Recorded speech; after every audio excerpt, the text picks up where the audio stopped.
Hello there and welcome back to the demo for Belts of Iron. Yes, we're back on here once again, going to be continuing where we left off last time, which last time we got steel done, which is pretty good. So we got some steel coming in, and today we're possibly going to be working on liquids, working on some oil and stuff like that and whatnot. So should be pretty good. So without further wasting time, let's go ahead and get on into it, and let's go.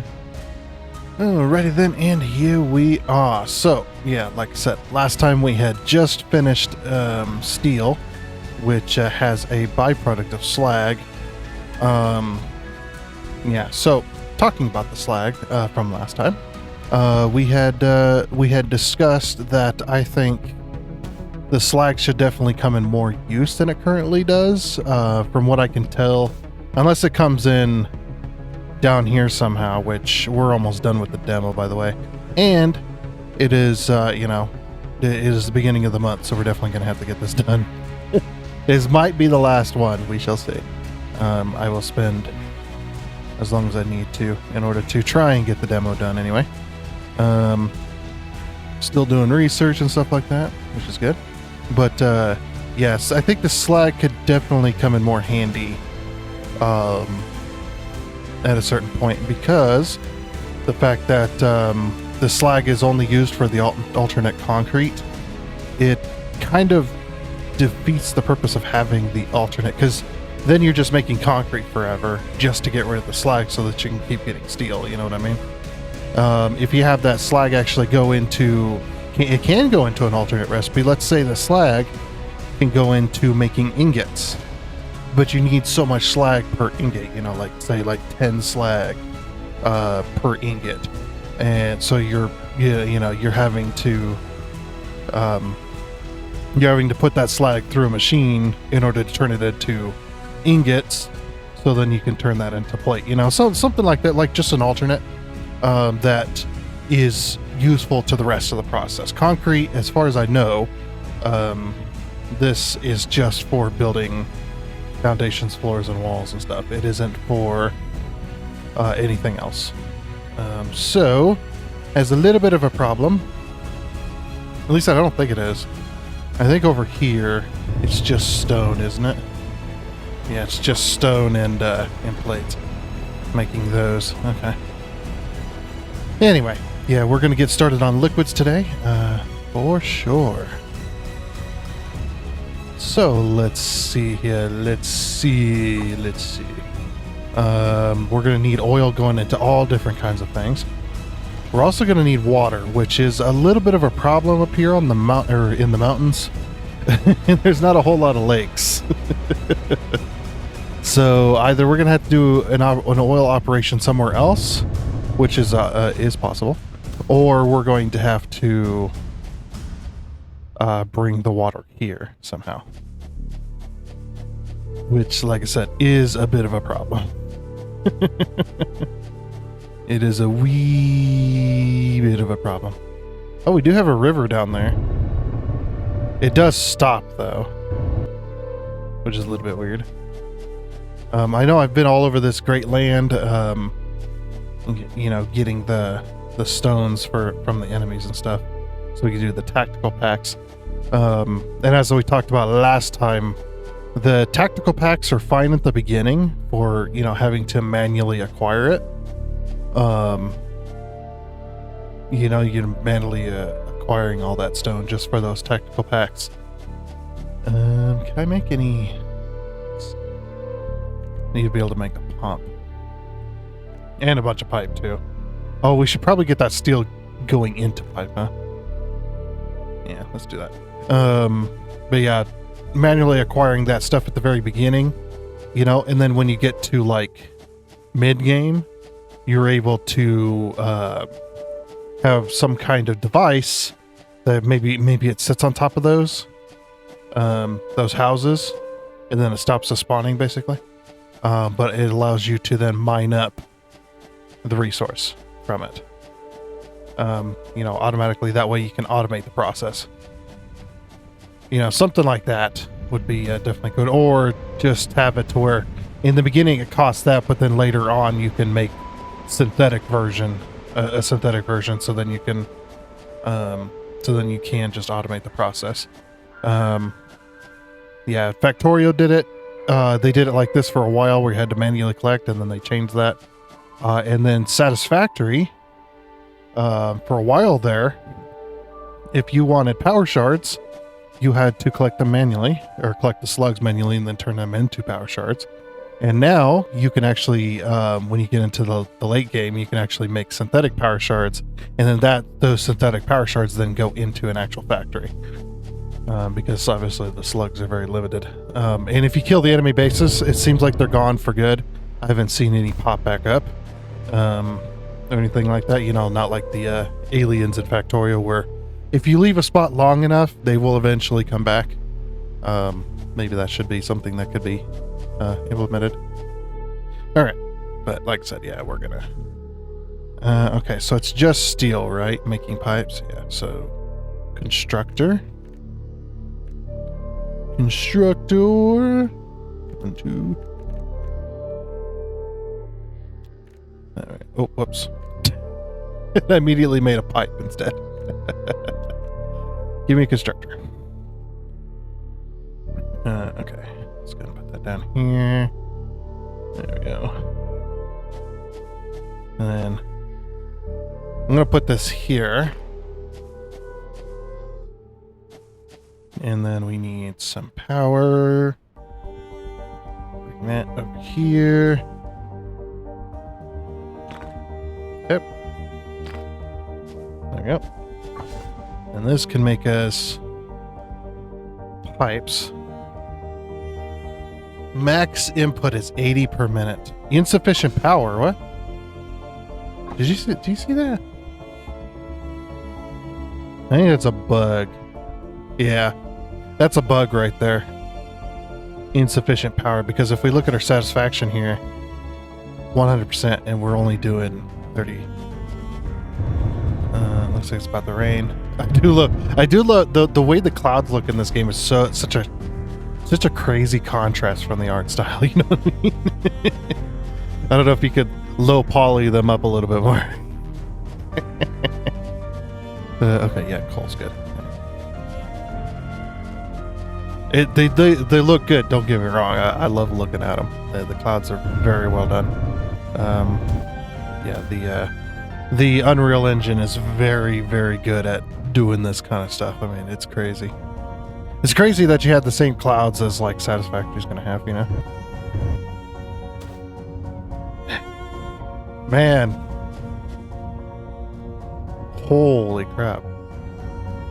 I love it. I love looking at it, dude. Like, I live in a tornado alley, so this kind of stuff is seen constantly throughout the springtime.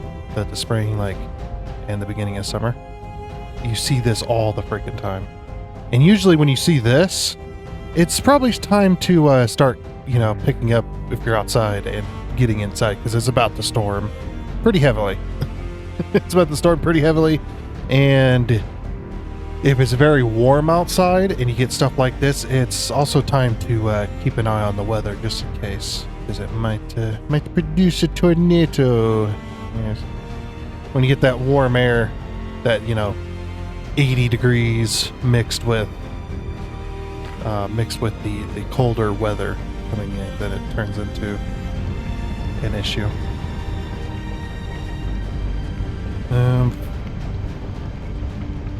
That was wrong of me to do. 5. Okay. Splitter in. I do love how the clouds roll in, though. Pretty nice.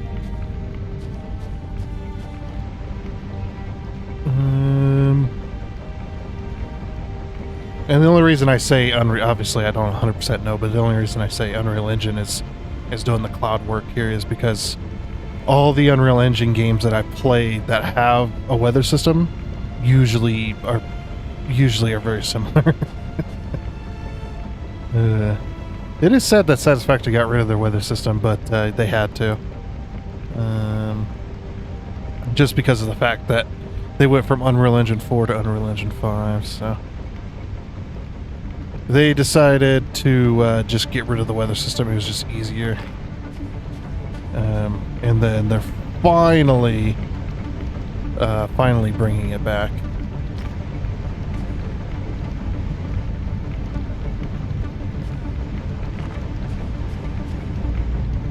Okay. This one is going to make our pipe junctions. Oops. Pipe junctions. Wait. Oh, you need pipes for pipe. Okay. Oops. Wait. Before I get rid of all that.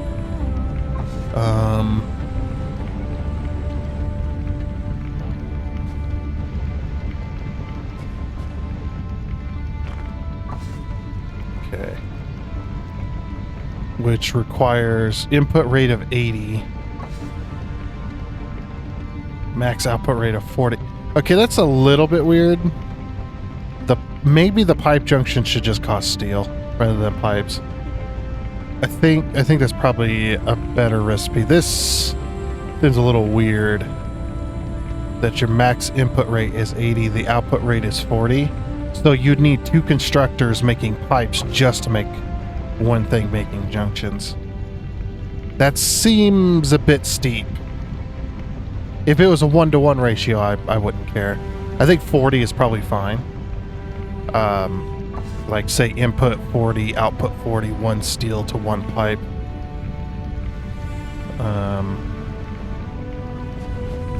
Yeah, because how much does this make? So this has a max output rate of only 12. So this pipe machine, just to make pipes for like your mall and stuff, is very steep. That is extremely steep price for making pipes. And then you're probably going to need steel for other things too. Yeah, I would definitely lower that for sure. That is way too much. That is way too much just to be able to make output of because unless the pipes are used for something else that I'm missing. These are just for personal use of transporting liquids. It's not like the pipes are going into a further down recipe that is then going to, I mean, for right now. Of course, we don't know in the future when the game actually comes out. But I would definitely say, I would definitely say just get it. It would probably be simpler just to get rid of pipe to junction and just go steel to junction. To me, that makes a lot more realistic. I guess it makes a lot more logistical sense. And then, yeah, this could definitely just be 40 per minute. Just 40, 40. Same with this, 40, 40. Just to make things simple, because that is really freaking steep. Just to be able to make junctions, just so you can have a few junctions. Because the amount of junctions you're going to use is going to be so little that there's no reason to have it inputting at 80 and then outputting at 40. There's no reason to have that. Absolutely no reason. I would definitely for sure change that. I mean, we have to deal with it right now, so it's going to be very inefficient. So yeah, this machine is outputting at 40 per minute, and this needs 2 machines just to be able to satisfy it. So you're never going to have a box full of pipes until you get a box full of junctions, or until your box is filled with junctions. So yeah, that is crazy steep just to be able to make pipes and junctions. And the only reason I say it's steep is because each one of these blast furnaces outputs at 12 per minute, which the 12 per minute is fine. But the problem here, not only that, you're also having to deal with the slag. Yeah, that just for being able to just place some pipes, So I want some pipes. So to me as a player, I'm going to look at that and I'm going to go, nope, we're not doing it. We're not doing it. I'm putting this here. I am going to... I think this is what most players would do. Is they're going to look at that and go, no way. No way am I going to put up a... no way am I going to make a production just to be able to do that. I'm just going to do this. Because this is going to make my life so much simpler and I don't have to worry about production numbers. So, I'm just going to... boop. Okay, change this. 2 pipe junctions. Take these pipes, throw them in here.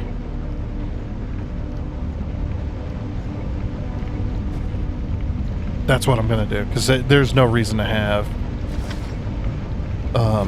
the production line deal with that. You also need to make noise. Yeah, that is I mean, the plate production was a little bit ridiculous, but they did change that, and this is like 3 times more ridiculous. If you want me to be honest with you, this is ridiculous, because that's 2 pipes per junction, essentially, is what you're asking for. So if we make junctions, yeah, that's 2 pipes per junction. Why isn't it? Oh. And for 50 pipes, only got 25. I mean, yeah, I'm not going to be using the junctions at all, or hardly at all, but yeah, I would definitely say, just from a player standpoint here, there should be no reason that should be that steep. To me, the 40 is fine as long as the junction is the same, and the junction takes steel rather than pipes itself. To me, that makes way more sense. Because if you're using steel to make steel pipe, why not just take your steel and turn it into junctions as well? It's really weird. Did Factorio do that? Yeah, as like I said, some of that stuff I don't remember. If Factorio does it too, that is a little bit ridiculous. I don't remember. I definitely have to look into that at some point. Okay. So yeah, we were looking at making a storage.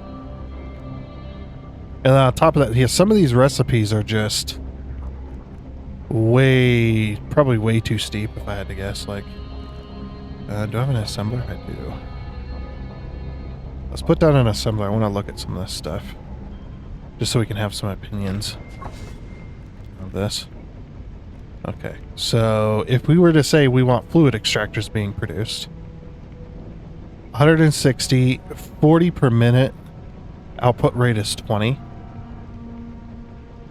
Because what a lot of players are going to want to do, and this is proof in the pudding for Satisfactory specifically, and Factorio and all the other factory games out there. This is proof in the pudding that most players want to build a mall, so all they have to do is go to one spot, go to their storage, they grab what they need to be able to place down to be able to build their factory, and then they go.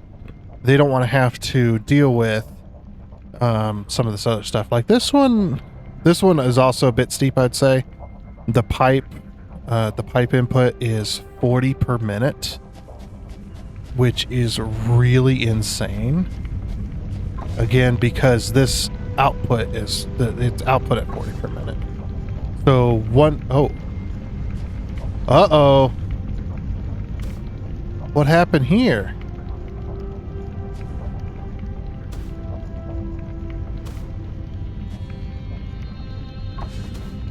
Uh-oh. I think that's a bug.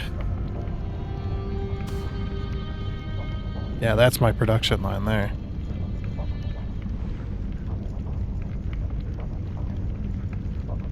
That's definitely not supposed to do that.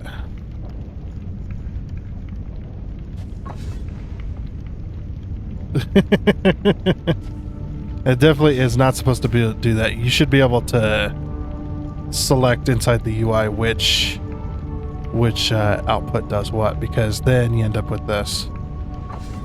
Yeah.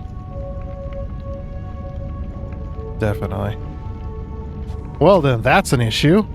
If you don't get if you fill up on your slag, it mixes with your belt. Let's see if I can do that again. So if I take this,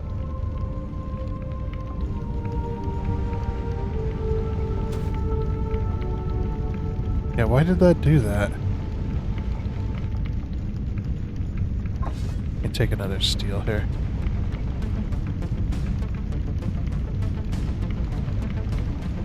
Let's see if that does it again.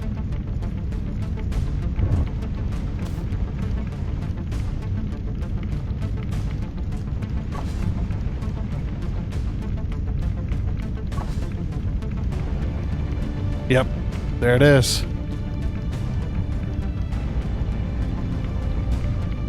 Yep, for sure.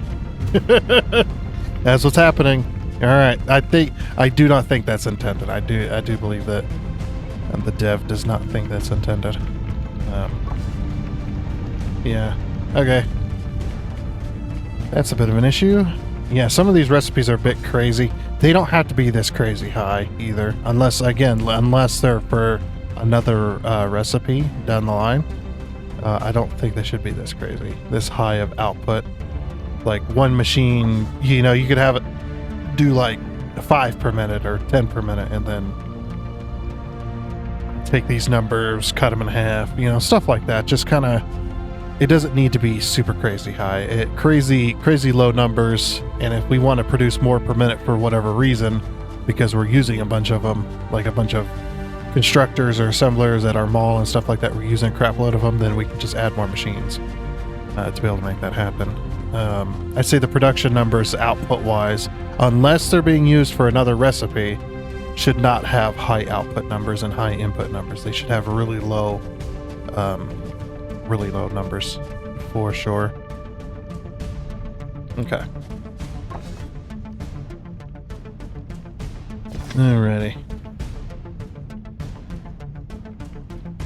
Okay, so yeah, that's that's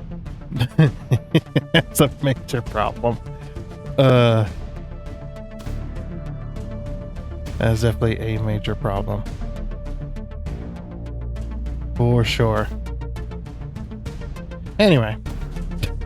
Just gonna leave it. Yeah, we need to do fluids. Okay, so for oil products, do we need water for oil? We do not. Okay, so we just need oil here. Alright, we need an oil electric drilling machine. We have a refinery. A fluid extractor can be placed on bodies of water or crude oil. Oh, or crude oil. Okay. So we'll use that then.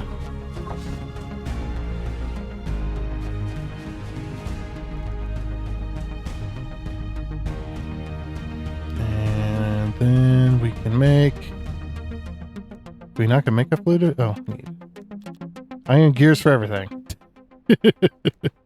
This is why I say that the iron gear price is still a bit steep. I think the iron gears should definitely be 1-to-1 conversion, probably.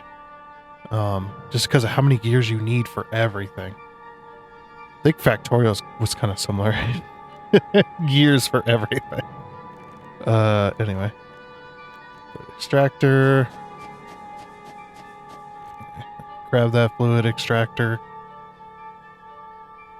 Yeah, and as I've said many times before, definitely need a, I think a lot of the recipes definitely need to be gone through and rebalanced for, so basically what I would do, if I was producing a game like this, and obviously just to preface this with, I have no idea how to make video games, I have no idea how they work. Like if somebody said, you need to make this video game, I would have no idea how to even start. I don't know how to code. I don't know how to model. I don't know how to do anything. So just, just putting it out there.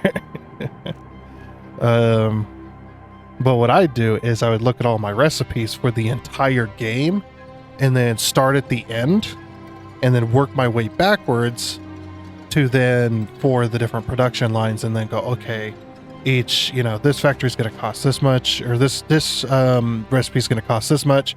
And then we work backwards from there to the next set. Okay, those two recipes, they need this much. Okay, that maths out correctly and nicely. Let's work back to the next set and just so on and so on. Yeah, look at these pipes. Beautiful.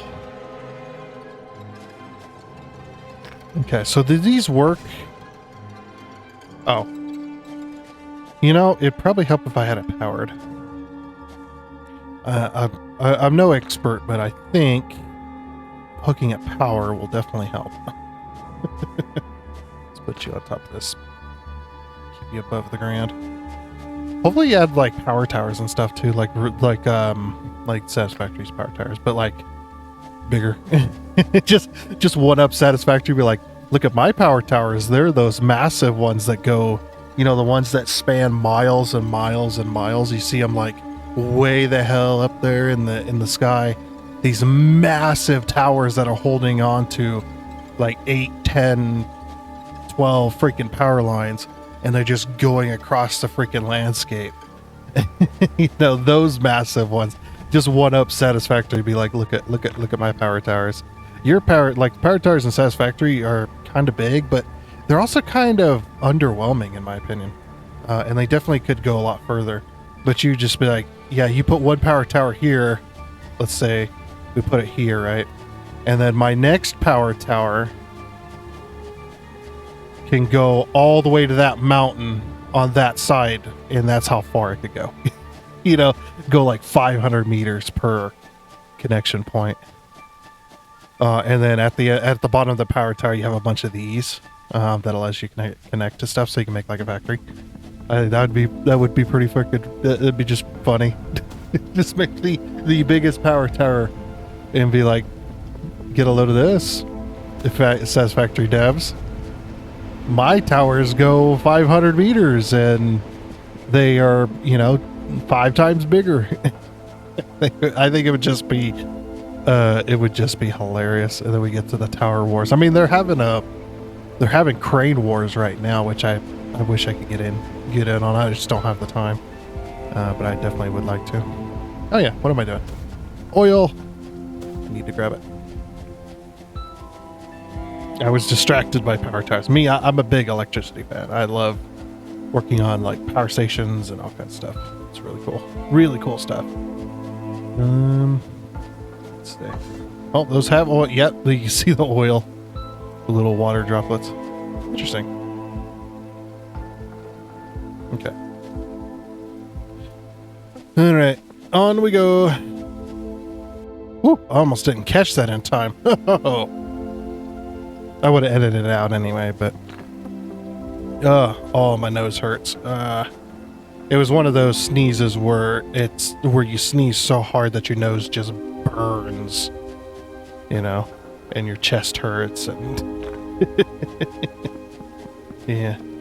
I'm one of those sneezers that if I sneeze, usually you're gonna be able to hear it like half a block away.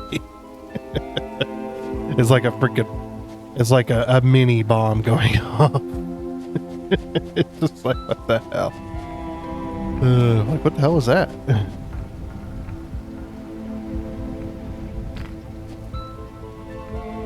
Huh. Whoops. Oh.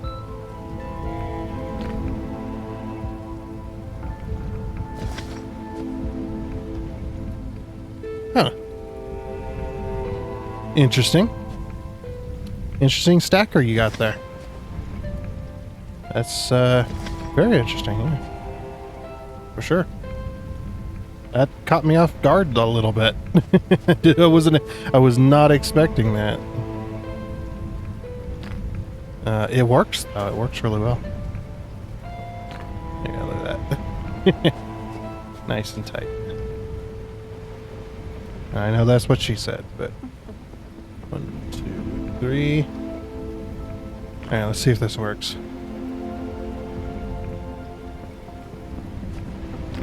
No. Oh, okay. I thought it wouldn't let me place it. Oops. Oh yeah, by the way, if you don't know... Oh yeah, look. Oh, how weird is that? I don't know if that's intended or not. Like, if I place this here, it allows me to place it. Oh, how weird is that, huh?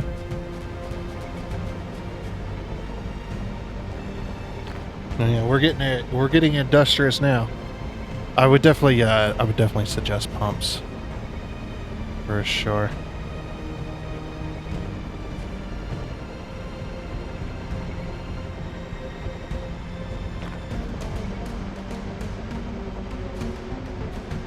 Huh. So you do have some kind of fluid dynamic, but it's It's very strange. It like goes from like a filled pipe type deal. Wait, can you see through these? No.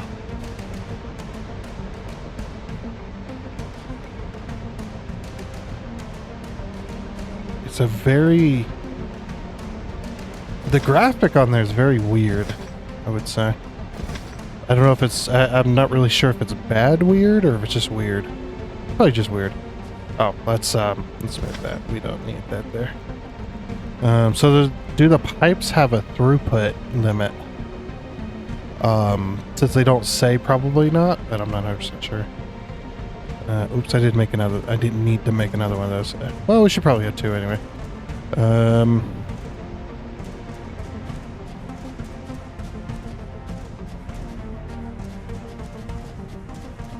Okay.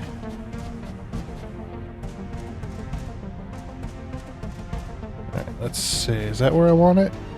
Yeah, that's not bad. Okay. Then imagine, yeah. Uneven surface. Oh, weird. I don't think I've ever seen that. Okay, that's probably a little bug there too. I don't think that's supposed to be... Yeah, it's an uneven surface.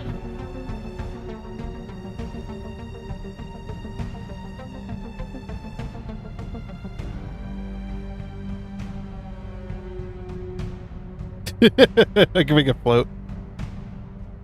Weird. Yeah, let's take an image of that too. Alright. Yeah, I'm just, you know, helping out the... Well, I don't know if I'm actually helping, but definitely trying to help out the dev a little bit by reporting bugs and stuff like that to get the stuff get fixed. Yeah, I'd imagine that other thing with the slag and whatnot, it is, you know, not intended. For sure. Okay. Do every 3 roughly. Make it look like this pipe is actually supported.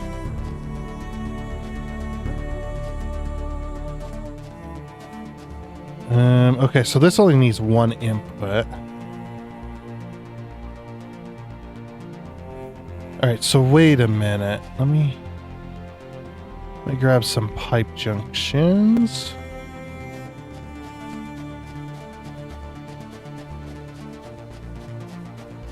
Alright, you know what we're going to do then? Right output filter. Include items.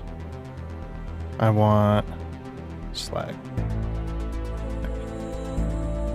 That way we can kind of use this as a filter, and what I can do is I can just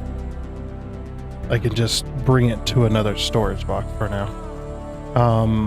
It's like, yes, you could use the slag to make concrete, but then you're just filling up your boxes with concrete. You know what I mean? Like, there's no point to it. That's my problem. I don't mind I don't mind that it has, you know, byproducts. I'm fine with that. Actually, I love byproducts. I love having that challenge of trying to figure out what I'm going to do with the byproduct to keep my production running. But when you're having your production doing this, that's a little bit different. That and the byproduct is not used for anything. That's my main issue with it. And you're like, well, it's used for alternate concrete. It's like, yeah, but that's nothing though. You know? I can't use that. I can't do anything with that. So making all that concrete, I'm just filling up another box. I'm just moving the problem one step further down the production chain. You know what I mean? If there's nothing to do, like if I could take it and put it into, you know, like the Awesome Sink, for example, is a really great way of getting rid of useless items. But also with Satisfactory, a lot of the alternate recipes and stuff like that, a lot of the recipes allow you to take those byproducts and turn them back into other stuff. So the polymer resin that comes from fuel generation, you can take that polymer resin and turn it into plastic and rubber, you know. And the byproduct of heavy oil, you can take that heavy oil and turn that into plastic and rubber back into, and then just recirculate it back into your production chain. You know what I mean? Like, that's definitely the way to, I think that's definitely the best way to handle it. But for now though, yeah, it's just, I'm looking for belts, and I was just like, why am I not finding belts? It's because it's because I don't have any. Sorry, my brain was fixated on something else, and I was trying to figure out what the heck, what I was doing there. See, Factorio, isn't it iron plates to make pipes? I'm just trying to compare it. Okay. Let's make it a constructor. And then we're going to turn this into making belts for us. Oops. Let's just put that here. Okay, I'm making a spaghetti factory. That's fine. It's just a demo. And this might end up being the last episode. So this episode might be really long. If it is really long, then you know that we were getting close. If not,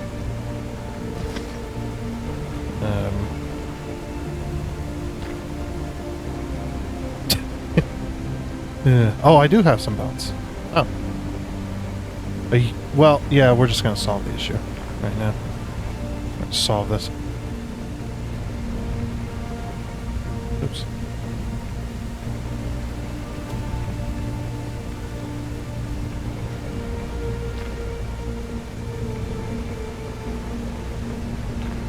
Yeah. That'll at least allow... The reason I was doing it like that is that'll allow us to still pull those belts out of there if we need to.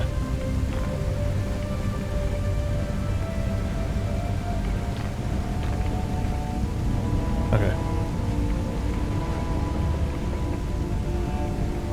That's 6. Where is this one? Yeah, I'll just put it like that.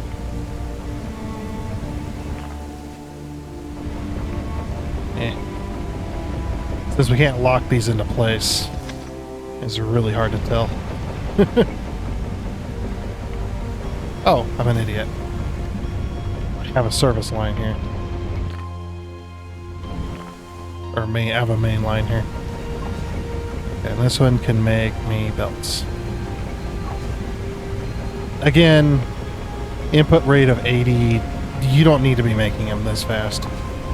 Or you don't need that many plates. Is that even correct? What am I making? When I'm making iron plate, it is 2 iron plates per belt.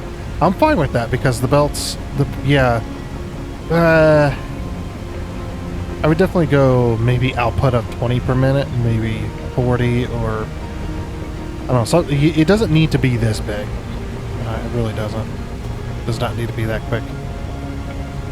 For sure, because yeah, one of these is 120. Okay.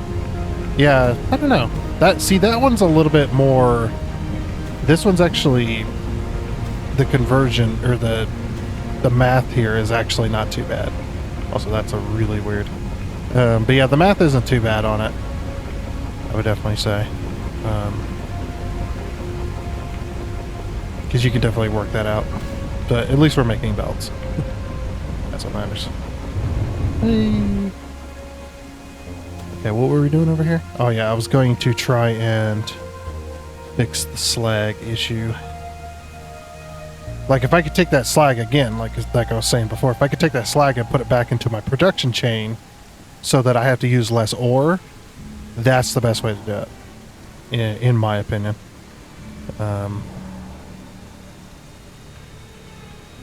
And I know it seems like I'm ragging on this game pretty hard, but I'm only doing that because I actually really like this game. And plus the developer is a single person developer. They're the only ones working on this game. So, yeah. That's why we're trying to... Okay, there we go. Alright, that'll at least clean it out.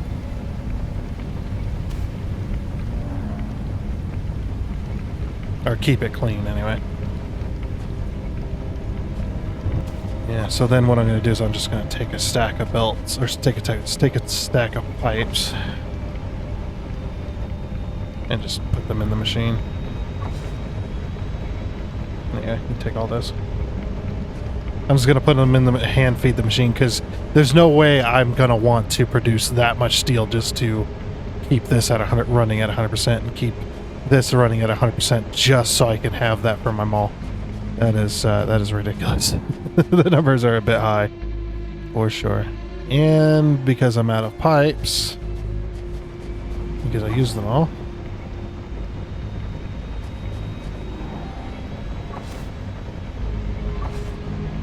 Okay. Did I make junctions? I didn't. Oh, yeah, I needed to grab junctions. That was the whole reason I was over here. We solved one problem, we caused, 5 more. Are we going to work on a project and we're just like, yeah, we got this problem, and then I am all over the place. Okay. Oh yeah, can you put these on the... Oh, yeah, so you can. Good. Yeah, since my pipes are... I wonder if the pipes have the same problem. You can't stack them. Well, I didn't expect to. Yeah, the pipes have the same problem as the mergers and splitters. Look at that. Yeah, it doesn't ever match.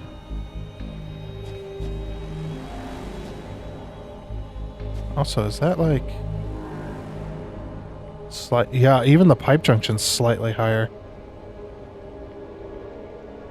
Let's see if it actually connects that way or not.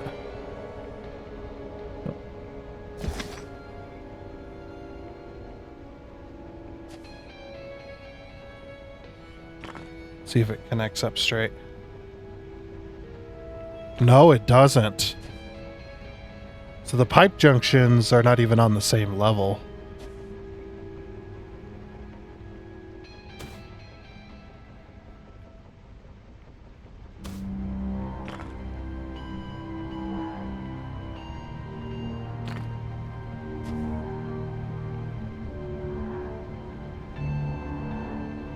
Yeah, pipe junctions are not even on the same... They're not even on the same level. They're on the same level as this, but they're not on the same level as the machine. Weird. Okay. So then the only way to truly get them on the same level up there, like we want to... Actually, no, that wouldn't work, because I'm on this grid, not this grid.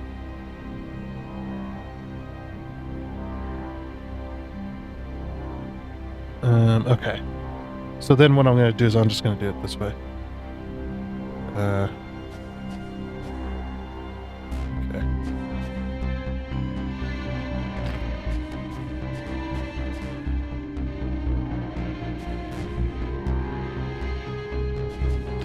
Alright. I don't know if this will work, but we'll try.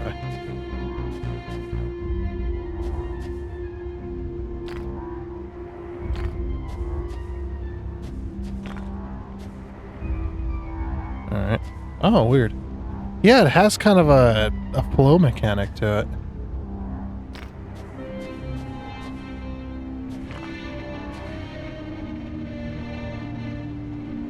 Huh.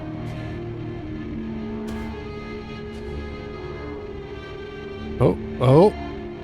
It's trying. Okay, we're maxed out. That is interesting. That graphic is very...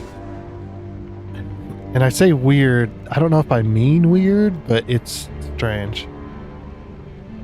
For sure. Okay, yeah, we're going to be producing... So max input rate is 900 per minute. What do we do with petroleum, by the way? Yeah, oil cracking. We're actually going to start this on Dyson Sphere next week. We're going to start doing the liquids. So storage tanks is gonna take iron gears. You know, let me just go grab like a couple stacks of iron gears. I'm using all my plates. It's like, because I have a storage bin of iron gears. Okay.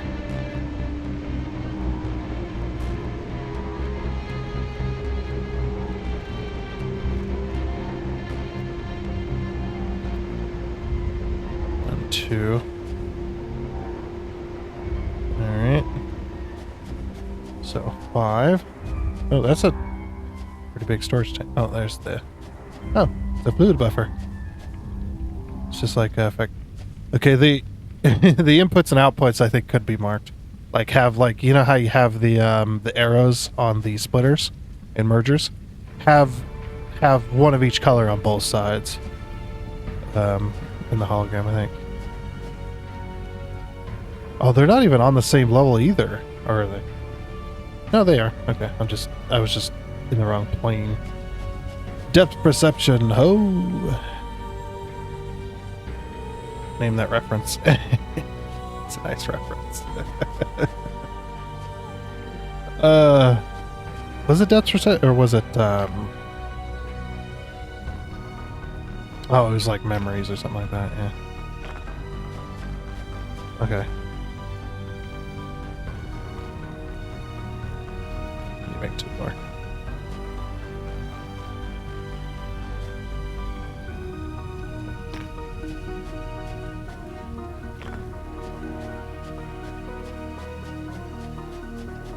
I wonder if the dev is eventually going to have these connection points so when you hook up a pipe, it actually changes the thing to where these are actually closed when you hook up a pipe to it. Hey, that could be pretty cool, huh? At least in my opinion, it would be. Okay, so what I'm going to do... I'm going to share...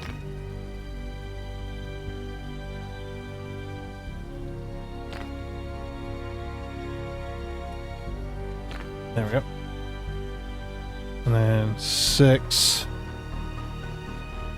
So is that in line? That's in line. I kind of missed the mark there a little bit.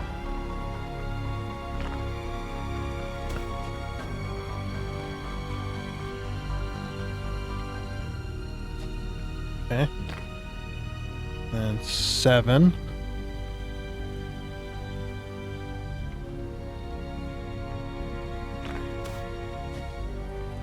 I'll just run it down there like that. Oh. Too short. Uh-oh. SpaghettiOs.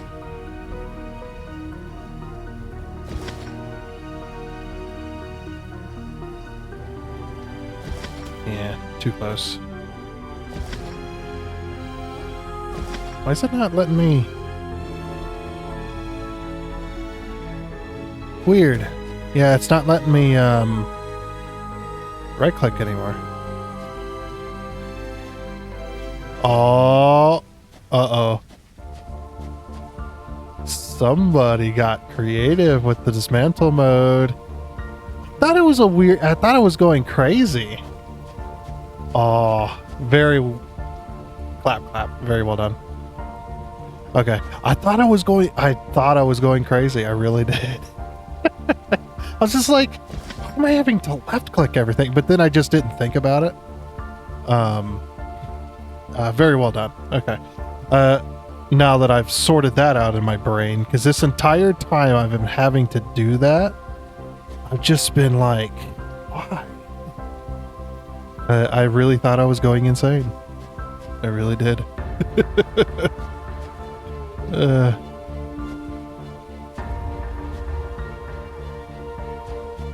Yep. Seems like they took that suggestion. Because I was like, the way Satisfactory's dismantle mode works, I was like, it works so much better than this one when you're having to like select the blocks and stuff.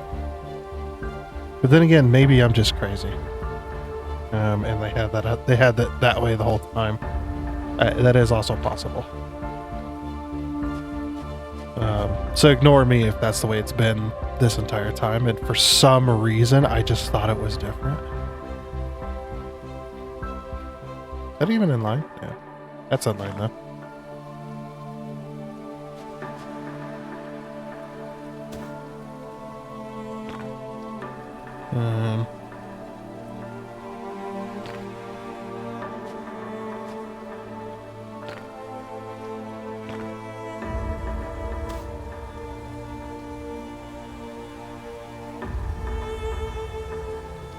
Right there. The pipes look so much better than the belts do when they make corners, which I find very interesting. 6. I'm gonna put this here.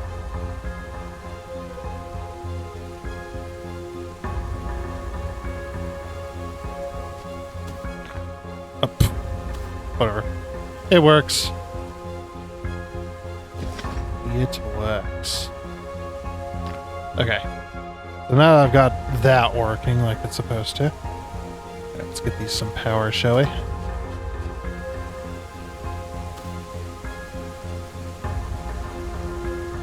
Yes.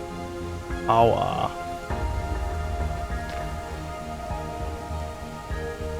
Turn that sideways.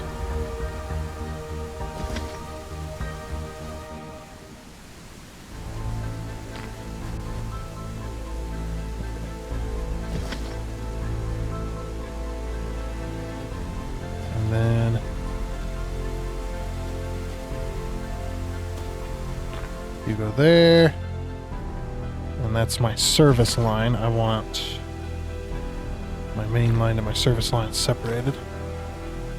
That's just how I am. I think it's a cool idea. Great, then we'll follow the connection points. Alright, I'm gonna have to rotate that. Yeah, I swear I was just crazy.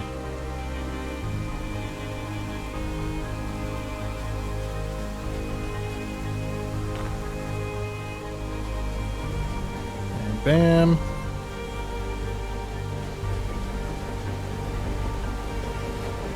I'm just going to take this up the hill.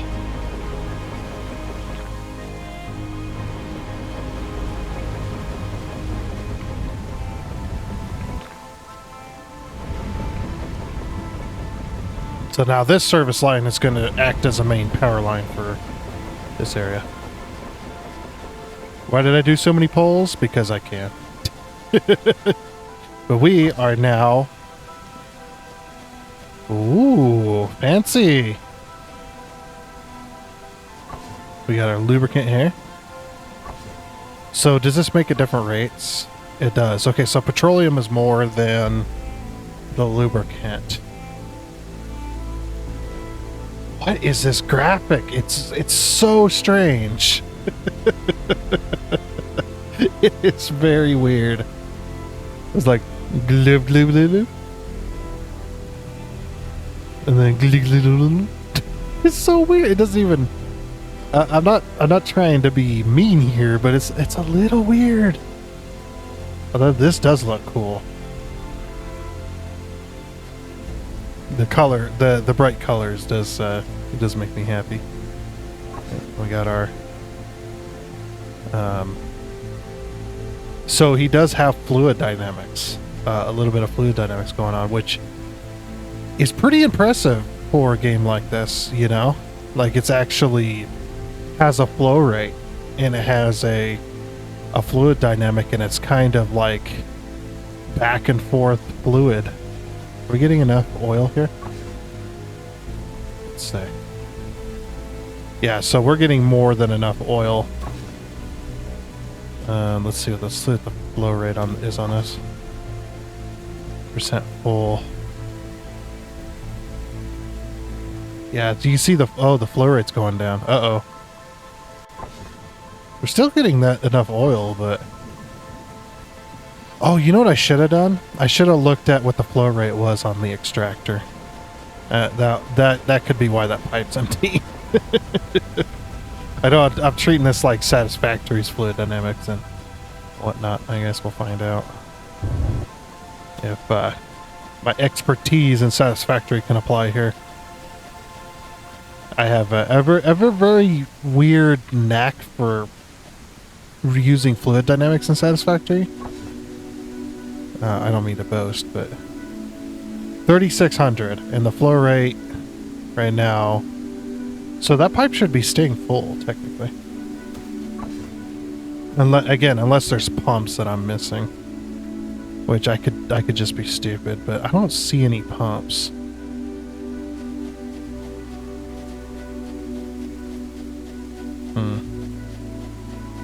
Yeah, it could just be.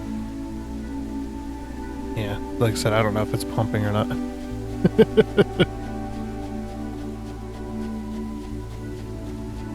Okay, but yeah, we are now making petroleum and lubricant, which means we can make our lubricated gears. Okay, so what do we need to move on to the next set of trees here? Oh, we could unlock steam power. The steam turbine. Advanced logistics, logic circuit, fabricator. And railways. Railway cargo. I'm just gonna unlock everything I can. Coming soon, okay. So we've almost unlocked everything for the demo. All right, I'm not gonna worry about this because there's just no way to automate it, and I spent a few hours last time getting enough rocks just to be able to do this. All right, so faster belts.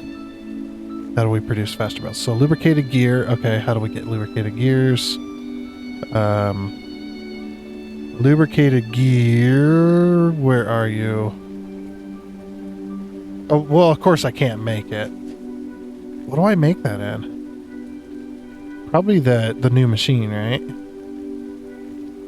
Fabricator kit costs logical circuits, which... How do we make logical circuits? They're made with plastic. Okay, how do we make plastic?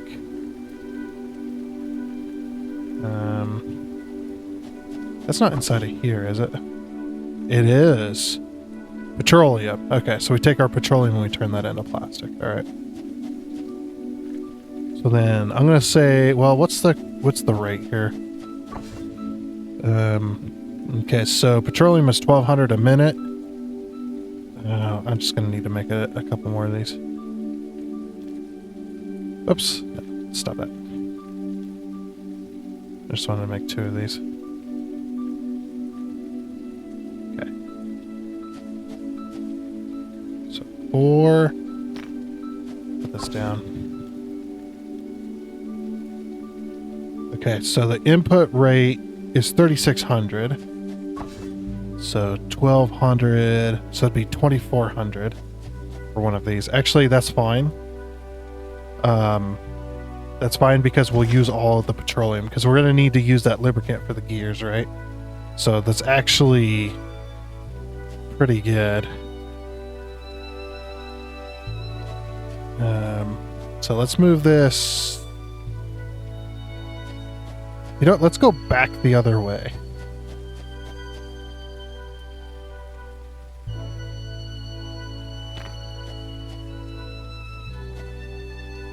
Okay, so this one's gonna make plastic.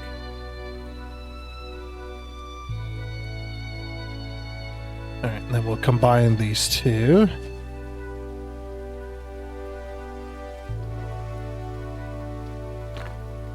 Look how nice that looks. Why can't our belts look that nice? I know I keep harping on it, but I'm just like, man, I want our belts to look like that. Okay, this is the halfway point here. So if we can get this right there. Alright, and then 7.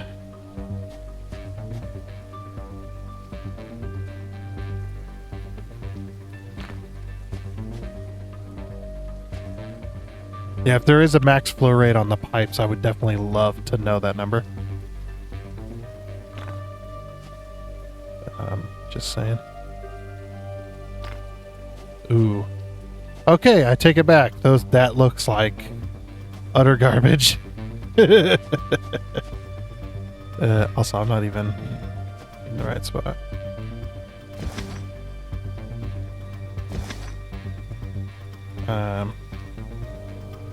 Okay, I'm just gonna pull this here.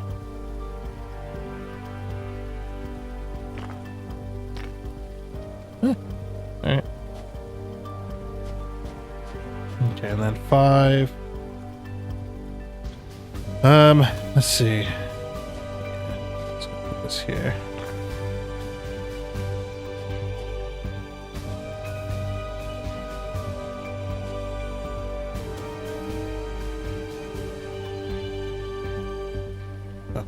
Let's see. I think we need an oil refinery for the lubricated gears, right?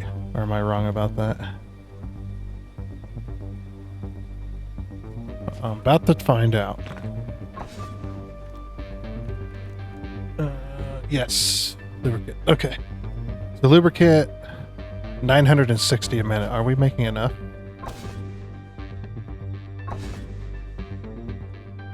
We're making 1200. Okay, that's perfect. That is just fine. So yeah, the petroleum is going to fill up more. So yeah, we definitely want to use all of the petroleum we can to make plastic.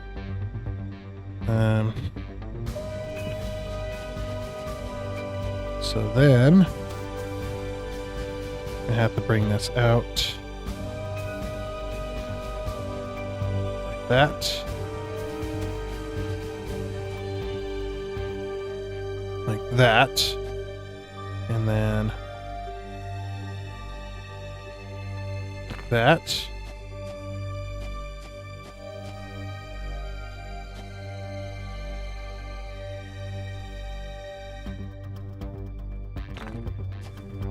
That's one way to do it.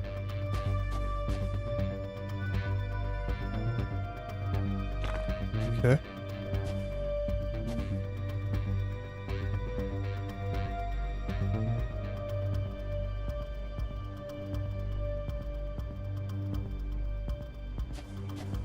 All right. Should we use the corner to go down?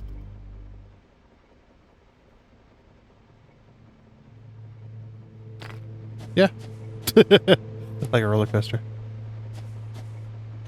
Okay. I did not line that up.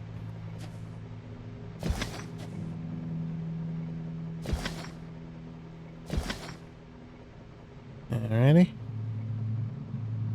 I'm wondering if I missed an update or something. Let me check. Yeah, it looked a little weird anyway. Okay, there we go. Okay, no, I did not miss an update. I'm just like, yeah, I must be just crazy. That's all it is. Which I have fully accepted. I have fully accepted that years ago. Okay. And there we go. Alright. Okay, so this needs gears coming down here. Which we have gears here, but I'd like to use something else. So input rate is 80, and then output rate is 40. Oops. I'm trying to do the satisfactory slide. It's 48 gears a minute. Why? Why is that? Why do 48 when the output is 40? Why not just do 40?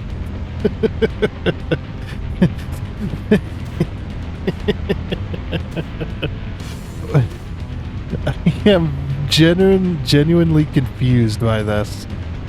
Why not just do... That's weird. Very much so. Why not just do 40? It's a very strange number to do, like, to be like, oh yeah, we're just gonna do 48. We're gonna do 8 more than your machine can make, so that it throws your math all off. Just, you know, I just want to annoy you a bit.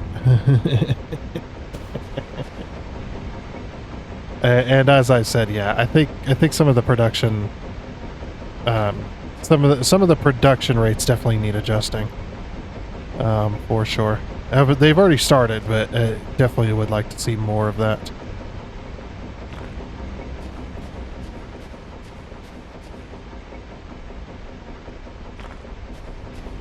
So did I just screw that up? I did.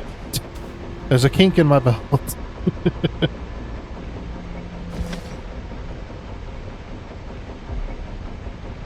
It's actually really nice when you need to delete more than one thing.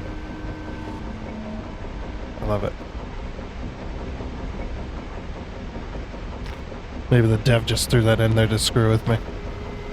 I'm sure that's what it was, right? Oops. Oh, no, we can leave it at that. That's fine. Because we need to go over our pipes anyway. That's not bad. Go like every 3. Oh, now we need to go down.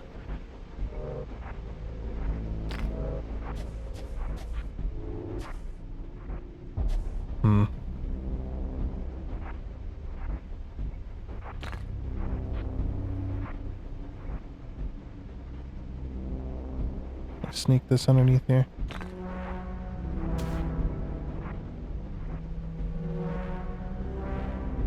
I think that's correct. Yeah. There goes our gears. Okay, we're making lubricated gears. Or we're gonna start here in a second. Okay, this is probably full-on plastic, yeah. There's always gonna be a balance here. Yeah, now we're making lubricated gears. Okay. So then we need conveyor belt Mark 1s, which are actually making. So let's take these lubricated gears.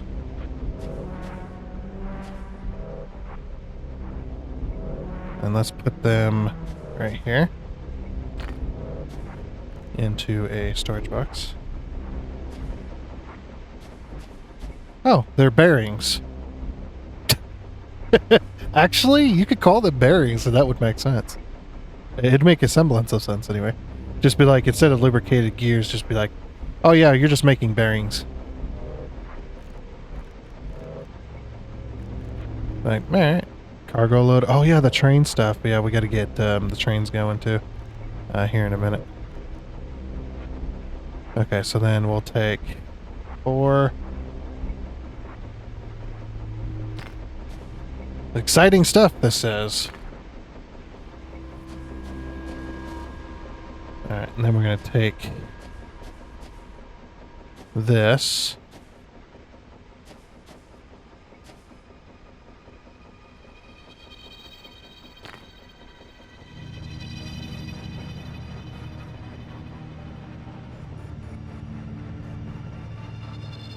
I still would like to be able to put my belts next to each other that close. Like, being that close would be amazing.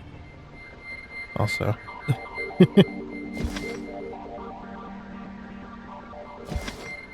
Okay.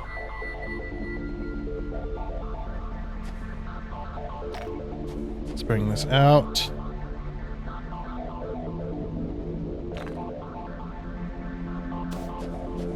I don't think we're going to be allowed to do this, but we'll try.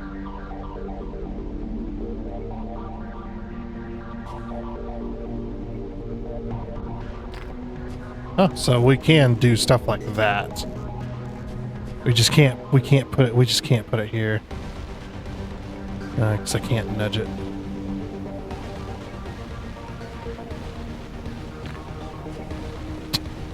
Just doing weird stuff now. It's gonna look really weird, isn't it?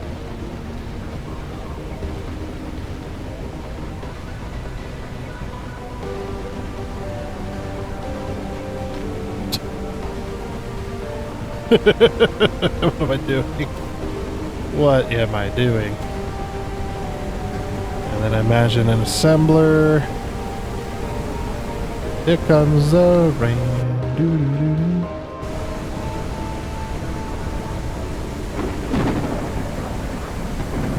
Okay, I'm gonna put this like... Where should we put this? That's doing research, so I want to put this like here.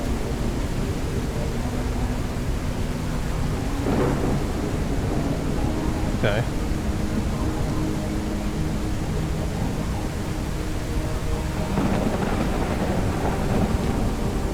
What the?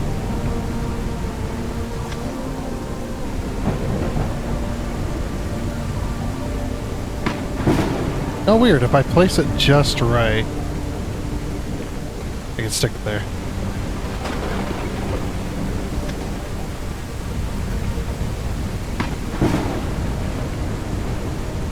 Oh, I'm in multi-select. Yeah, okay, so I just somehow was stupid and selected multi-select at some point.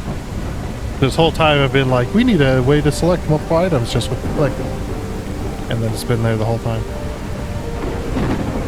If anybody who's watching that, why didn't you correct me? Be like, what the heck? Alright.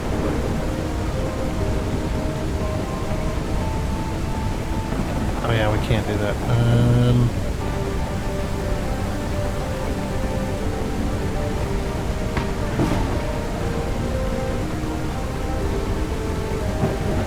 Yeah, we're just going for spaghetti factories now.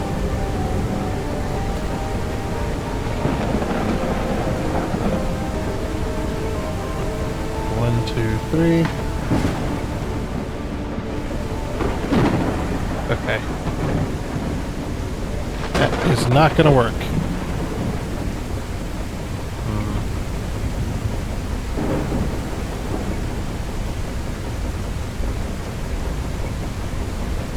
What about this?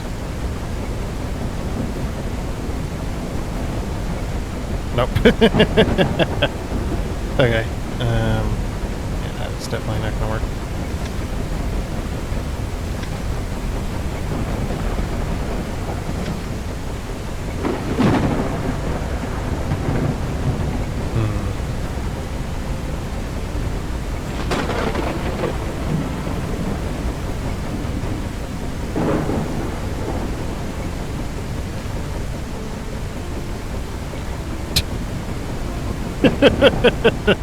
Can you tell I've gotten lazy? There goes our lubricated gears. Okay, that'll make us our conveyor belt mark 2, because we can't... Well, actually, can we actually... Oh, yeah, we can actually make these if we have the lubricated gears. Can't take those. Yeah, I am going to make the machine make it, though.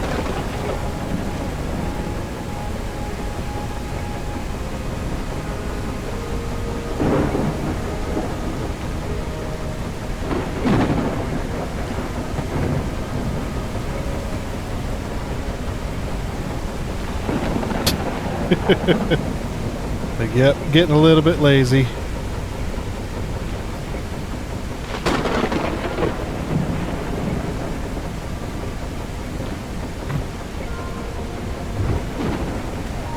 It's weird to see the belts on the belts. It's not something you see often.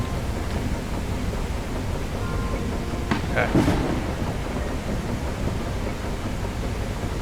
3.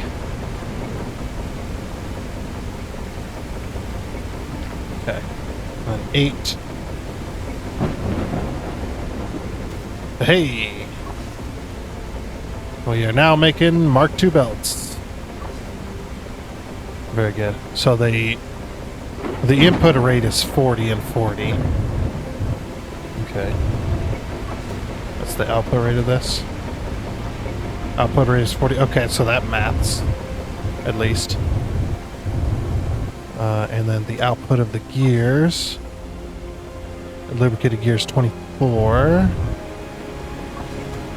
and input is 40. Yeah, that doesn't work. You got to get rid of that 48. The 48 input, the 48 input, and the 24 output. Just take this down to 40, and then take this down to 20, and then that way this is at least correct. You know, you can actually math that out nicely.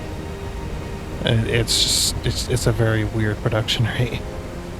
Yeah, we don't have very much lubricant. We need to do something with that plastic, I think. Whee! Okay. You know, storage box. And then we'll put that one here. Okay. I'll bring this out.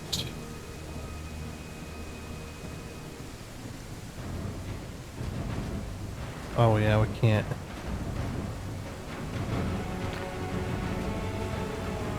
Oh, weird. It's in little boxes. Yeah, I thought the plastic was just green. We're making the box and the plastic that goes inside the box. Interesting. And around she goes. We are now making plastic. At least get our lubrication going again. Because yeah, you can see this is the same, I wouldn't say problem that Factorio has, because it's not a problem, obviously you can work it out, but this is the same thing that Factorio has, where in order to get the lubricants for the faster belts and stuff that you need to do something with the heavy oil and the light oil.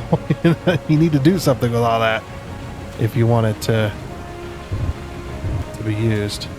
Oh. I guess I never did hook this up, did I? Whoopsie.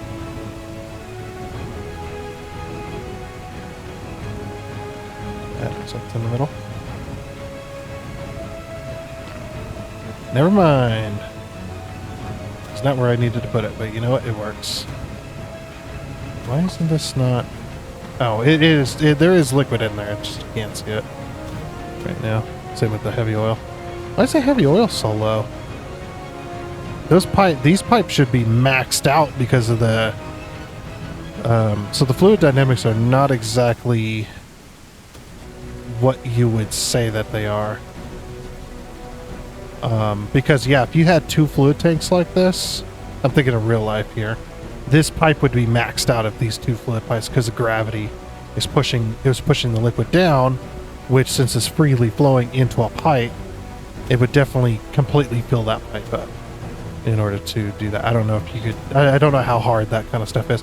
I know the devs of Satisfactory have struggled with fluid dynamics for a long time. To me, I've gotten to the point where I can actually make the fluid dynamics do whatever the heck I want, no matter how ridiculous, and it'll work. But that just comes from thousands of hours of messing with it and working it out. That's not to say it doesn't have problems. It absolutely does. But at the same time, you can eventually get to the point where you can just make the dynamics do whatever. Okay. We're now making that. We're now making that. Alright. So what's next then on our agenda? Steam turbines. Lubricated gears. I'm just going to grab some. Never mind. We're out of lubricated gears. It's because all the lubricated gears are inside this machine here. I mean, they are backing up, so it is... Yeah, because it needs 40 lubricated gears per minute, and we're making what? Actually, no, it shouldn't be backing up. Because it's only outputting 24. But it's probably backing up because, yeah, it's because of the belts. Wait, no, it's not. Oh, the belts? That belt is so screwed. What the...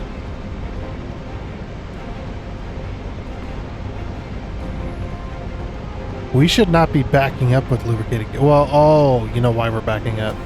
Actually, we're not backing up anymore. Yeah, I bet we're running out.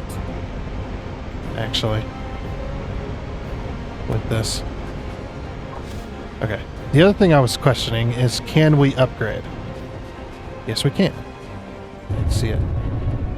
Okay, so we can absolutely upgrade these belts. So what are the belts? Are they 240? Okay.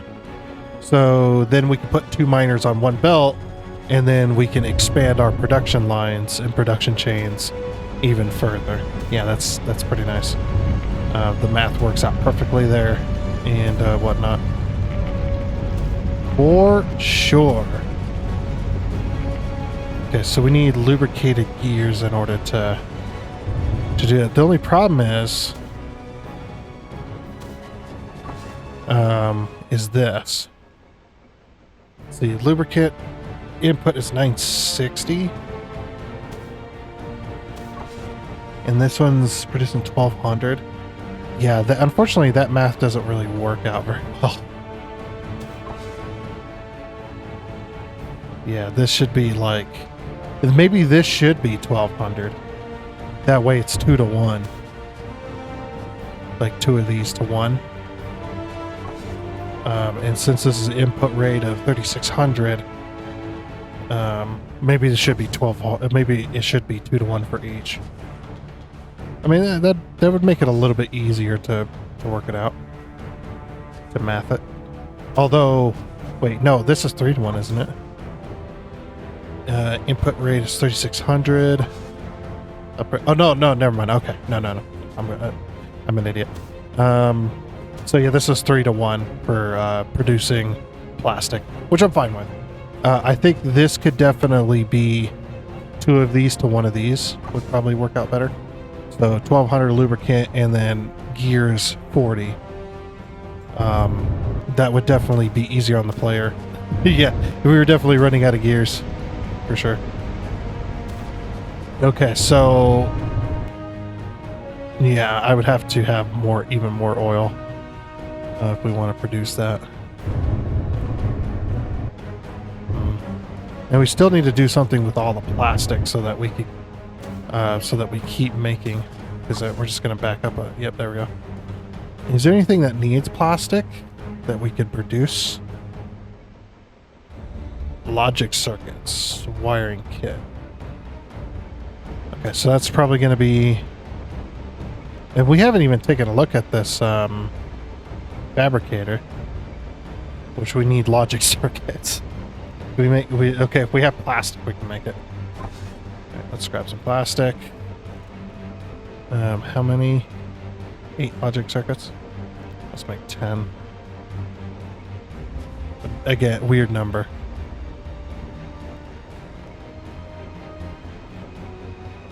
So I'm guessing the fabricator is 3 inputs then? Or is it going to be 4? 4 inputs would probably be better. Or probably will be what it is. And we need an assembler, which means we need a constructor, which means we need more wiring kits. These wiring kits are definitely going to be the bane of my existence in the whole game. Alright, assembler, and then fabricator.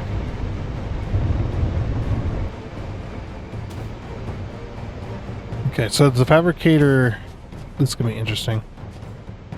Let's see how this works. Yeah, 4 inputs. Okay, cool. I was just curious about it. Let's put that here for a moment. It's big. So that's how you make the industrial data packs. You need railroad tracks, steam turbines, and slag. Okay, so that's something we can do with our slag. All right. Good. This is actually a good thing. All right, industrial data pack. Wow, this thing is massive. Why has it got 2 outputs? Wait, you can produce anything in this? So I can produce... Oh. Wait, is that true with the assembler as well?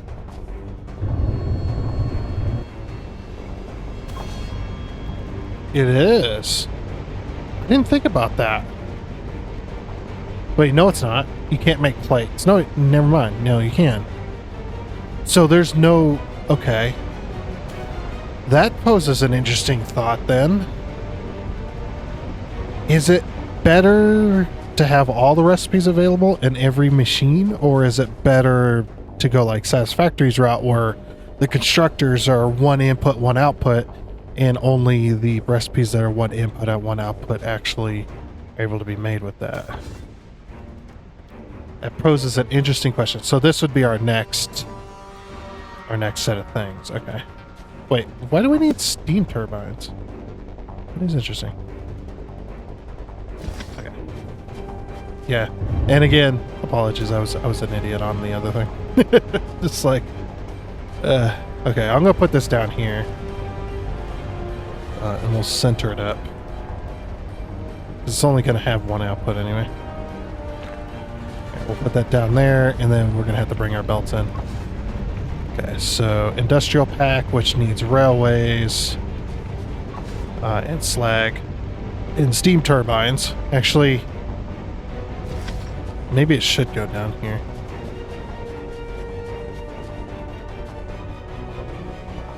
I'm trying to think the best way to do this. No, I think where I had it is probably fine. I'll just put it like this. We'll move it all the way over here. That way we have plenty of room. Okay. Alright, so now we need to produce all of that.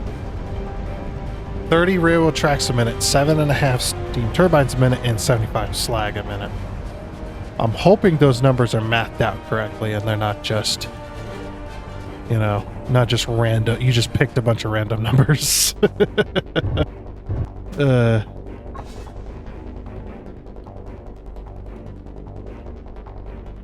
Alright. So slag is 12, 24, 36. Wow, that's a, yeah. Okay, so we're not going to be able to produce that. That's fine. We just start using the faster belts just because? Maybe we should. I'm going to put the slag on top.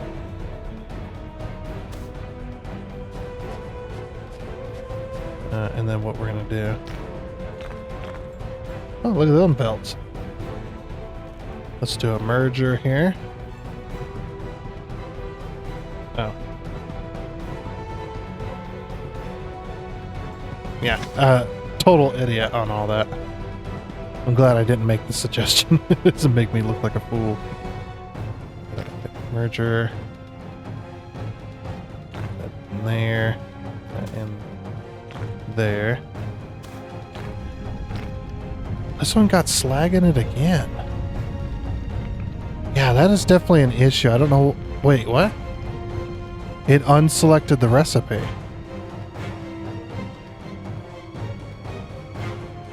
No. Oh, no. Priority.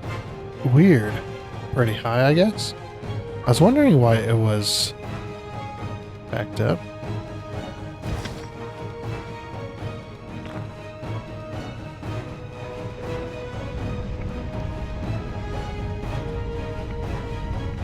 Okay.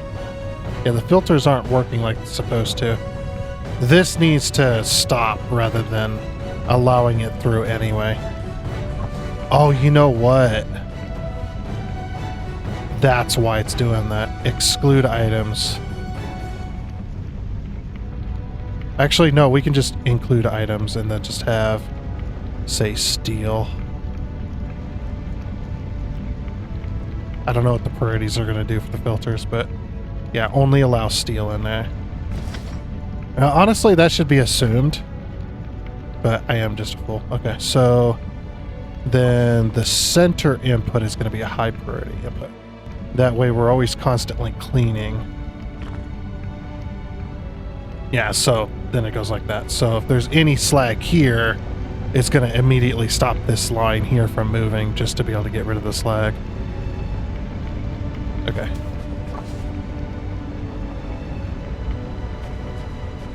That actually makes a lot of sense. Yeah, that was my bad. I had it include all like that, like a fool. Like a fool for your loving. Okay. This will be our main bus line for this particular factory.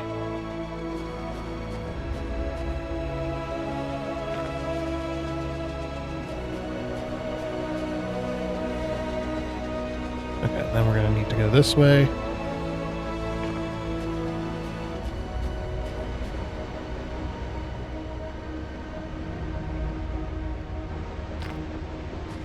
Then up.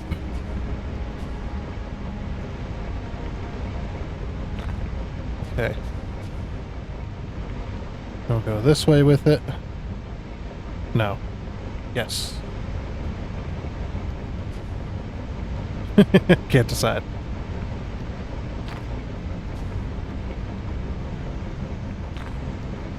Makes that nice corner that we want.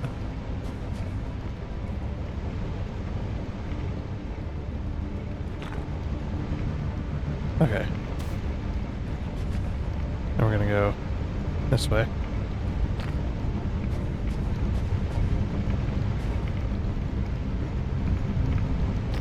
Then this way is a real spaghetti factory. For sure. Okay, then what I'm gonna do is since this is the top one, we're gonna bring it all the way down. 2, 3.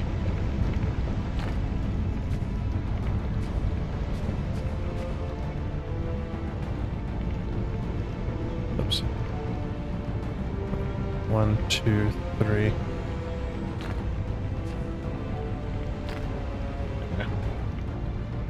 Okay, then that has the slag going all the way in.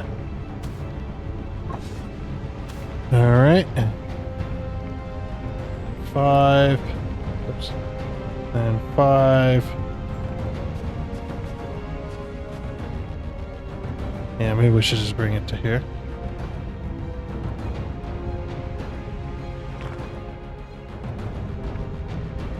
I mean, technically that's not the service line, but it's on that side, so...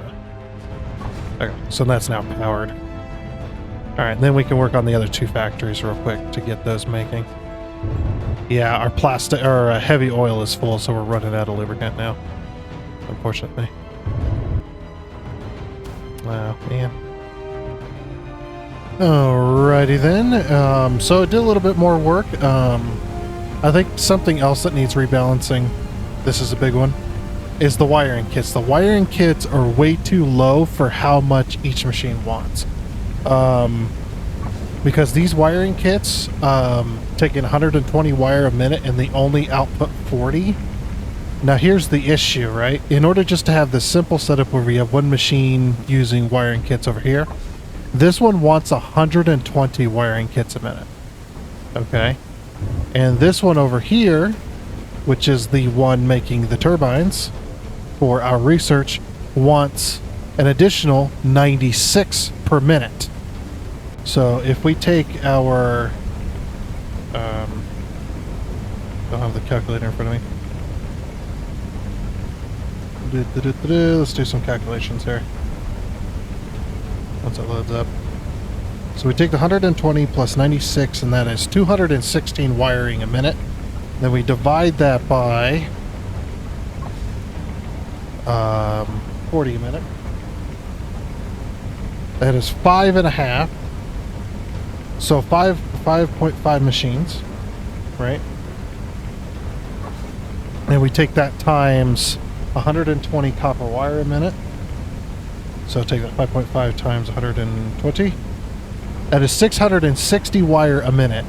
Okay, 660 wire a minute needs how much copper ingot? Needs 120. Okay, so that 100, so yeah, so we need 5.5 setups of this. Because that's a 1-to-1 conversion. So yeah, so 1, 2, 3, 4. Alright, so then we need 5.5 times 4, that equals 22. So 22 smelters, right? And we take 22 smelters times 30. That is again, that's 600. So 660 ore a minute just to be able to make this do 100%. Or sorry, just to be able to make these 2 machines happy. So yeah, we need 5.5 of these in order just to make that work. I think it's a little bit ridiculous for the having 120 wire a minute for the 40. The 40 output is fine if we can lower the copper wire or get rid of the iron, maybe. I don't know. I think if we could lower this down to 40, so 40, 40, 40, that would actually be okay. So then we take that, what was it, 900 and Or wait, no, it was 120 plus 96. So that's 216. So 216. Yeah, we divide that by 40. Yeah, it's 5.4. It's 5.5 is what I was calculating. So 5.5 of these. So what you could do is either this is fine, is take this wire and take this down to, I want to say 80, and then bring this up to 80, or just have the wire tied to the output. Let's see, is there any bearing for it to be 40 exactly? Because this one takes wiring kits as well. Needs 30 wiring kits a minute. Wait. Uh-oh, we're out of copper. Uh-oh, we had a node run out. Oh, the node disappears too. Oh, well, there you go. That's what happens when you run a node out completely. I was like, why am I not getting any wiring kits? This is because... Alright, so we're going to need to bring in more copper. Yeah, because we have ran out of copper for this spot. The other... Actually, I don't know. Okay, so also then over here, I got some iron coming in from the other side. So the other side, I added that second belt so that we could have more iron coming in. Yeah, so we got the track right here, which is making steel. The only problem with this machine, the way I have this set up, the only problem with it is the amount of slag that's coming out. Because I'm not able to use that. Because slag is pretty slow. Slag is going, so we get a little bit more steel, but yeah, this is the issue with this. Now, our production would stop anyway, even if it was correct, like we want it. So our production would stop, is because the amount of wiring kits we have, we need that. So I did expand this, but it's like, it's not going to matter, because I'm still extremely low, or I'm still not using up my heavy oil. Because my plastic, yeah, this one wants 120 a minute. Just to be able to do that, we are doing, let's see, 120 a minute, and then we divide that by 40, right? So that's 3 machines. So 3 times 120, that's 360. 360 wire a minute, which, okay, so if we have 360 wire a minute, or sorry, if we have what, 3 machines doing wire, so we would need 12 smelters doing copper. Yeah, that's, like I said, the wiring kit is a bit low on the output side. It could definitely be doubled, I think. I think that the quickest solution is go up to 80 per minute at the very least. That way, at least, you know, you have a bit of a chance. Yeah, because it is a huge, there's a huge discrepancy going on. And because I can't use my slag, I can't make my steel. And because I can't make my steel, I can't, well, eventually I'm not going to be able to make my tracks.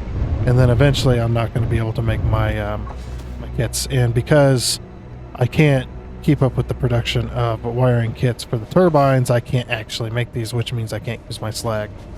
Because the slag for this is a bottomless pit, luckily.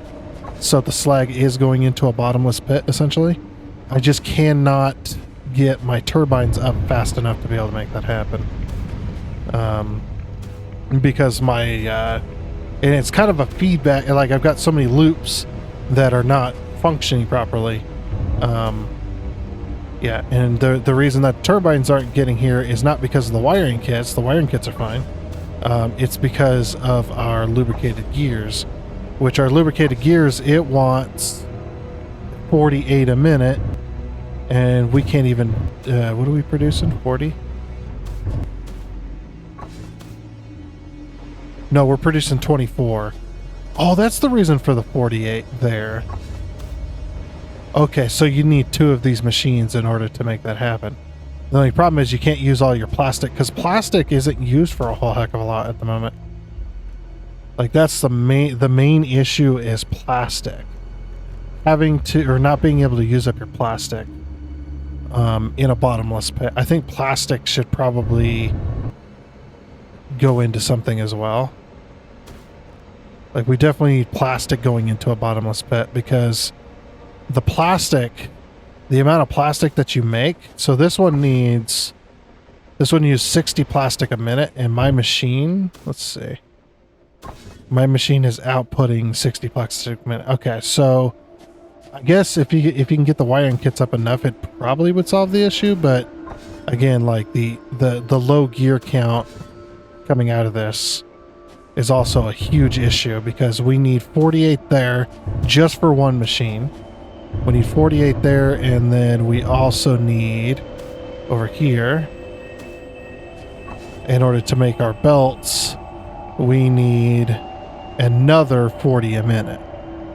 So we got 48 and 40, so that's 88. We need 88 a minute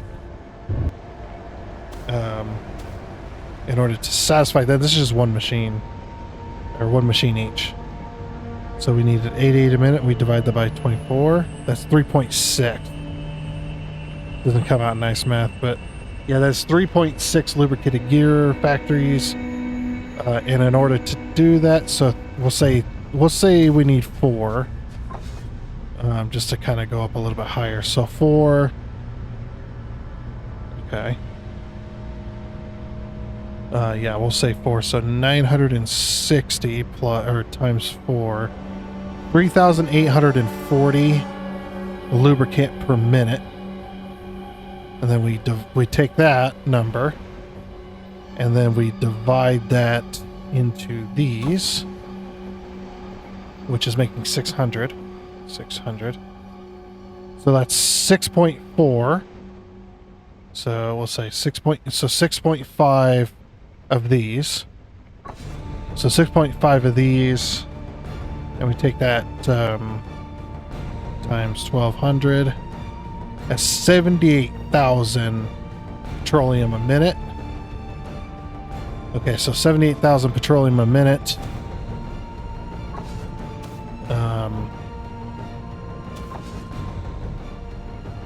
Divided by 3,600.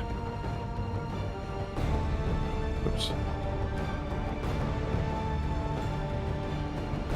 So that's 78. Yeah, divided by 3,600, which is 2.1. Okay, so we'll say just 2, just to make it easy. So we need 2 things making plastic, and that makes 120 a minute.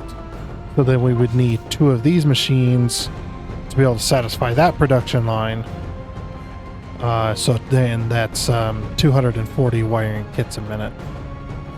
Yeah, there's way too much of a difference, I think, in some of this. Like some of it, like a lot of it's good, and then you just got these spots in the production chain where it's just needs a ridiculous amount of one thing, which then feeds back into the loop, and it just doesn't work. So yeah, again, as I've said a few times now, whoops, I messed up that belt. A few times now, is definitely we need a bit of a rebalance on a lot of the on some of these recipes. Some of these recipes definitely need a rebalance in order to kind of alleviate the huge differences here.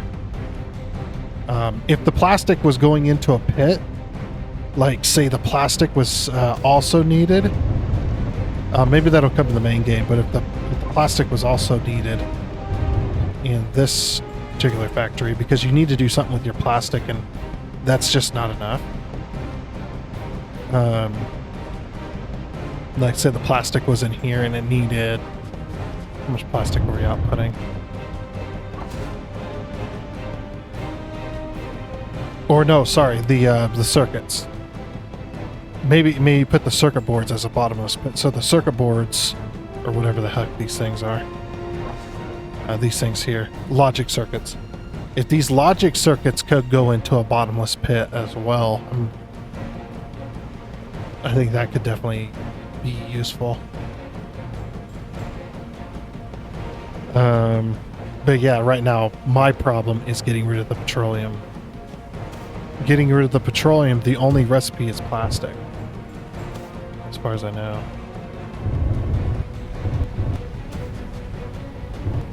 Let's see, this one's not doing anything anymore, hardly.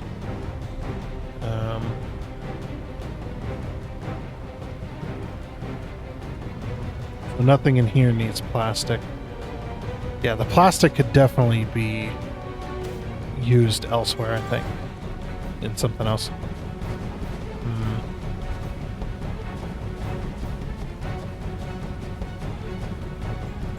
Either the plastic or something. Maybe trade out the lubricated gears for the... Because of how low the output is, maybe trade out the lubricated gears for the logic circuit boards. And then at least you're using up your plastic a bit more. Yeah, one of my main issues is the petroleum as well. Which we're trying to get lubricated gears to make these. To make these belts, which can be done by hand, of course. But yeah, mainly they're going to this. Which it wants, 24. Oh, so that's pipe. No, it wants 48. Yeah, it wants 48 lubricated gears a minute. So 48 lubricated gears a minute. And this one only makes 24. You could probably... this also doesn't really make sense to me because there's one gear per lubricated gear, right? So why can't we just have 48 and 48? Like there's a lot of low outputs and high outputs. It's very strange. But yeah, that is pretty much the end of the demo. We're going to play with trains a little bit here. We're going to see how our trains work. But yeah, as you can see, this one is, yeah, it's locked up. Whatever this purple cube is. Obviously, he's just put a purple cube there as a placeholder for, or obviously they did that just for, just as a placeholder for now. Okay, let's see what trains have got going on. So we've got a train station, a cargo loader, and a cargo unloader, which makes sense. So the cargo, okay, that, and that. Let's grab some track. I'm gonna grab crap bullets. I've got a bunch of other crap in my inventory that I can't get rid of. Bunch of slag and stuff like that. Let's sort this. Oh, there we go. Okay. Because things don't want to stack correctly, apparently. So yeah, we have a train station. We have one of these. Do we have a cargo unloader? Yes, we do. Okay, we got some track. Okay. So we need lubricated gears, 8 of those, and combustion chamber.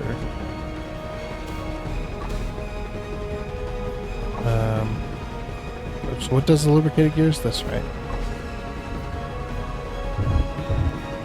Wow. Yeah, I think it could be bumped up to 48 these for these.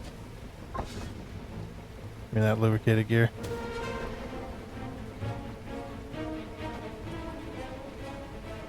It's so freaking slow. Just because of the we can't get our lubrication, we can't use our petroleum oil fast enough. I guess the one thing you could do, I don't think this will work. I don't think it works like that. It's just like, yeah, disconnect that.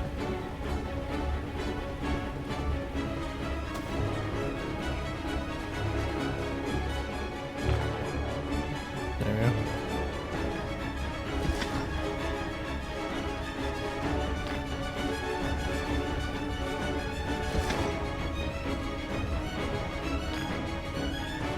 There we go. That'll use all the petroleum anyway. That's one way to do it, I suppose. You can do that in Satisfactory too. Look how fast that is filling. It's filling like 10,000 a minute. Holy crapolas.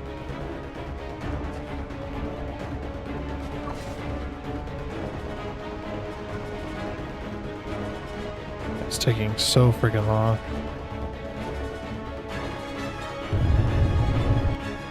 Yeah, it's because I'm outputting just so much. Yeah.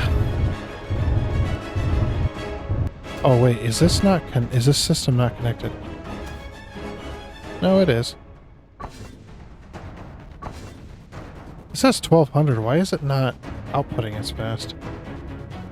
You would think this would be like empty. Oops.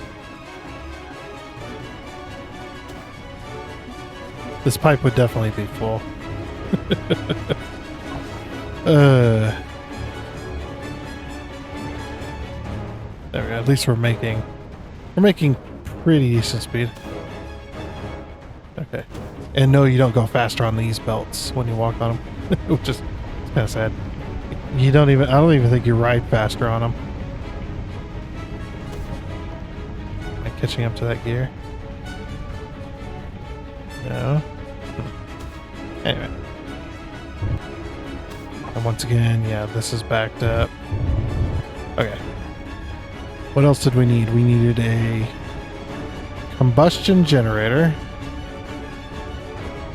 Combustion generator. Be nice if I could just click the train, and as long as I had the resources, it would work.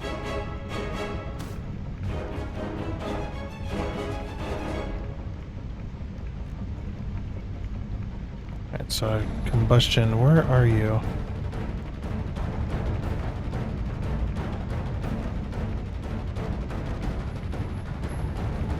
Okay, combustion generator. Locomotive. Then we need... How many lubricated gears? 4 per? Jeez. That's steep. For me right now, that is pretty steep. I'm not saying that that's actually steep for the game. It seems okay.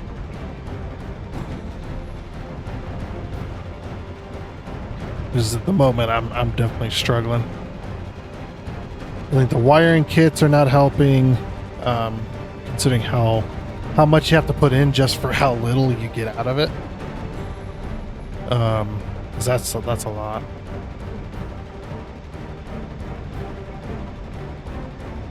Yeah, I would need 4, 8, 12, 16, 20. I would need roughly 22, I think. 22, maybe 24 of these. So I would need 5. Oh no, it's 5.5, right?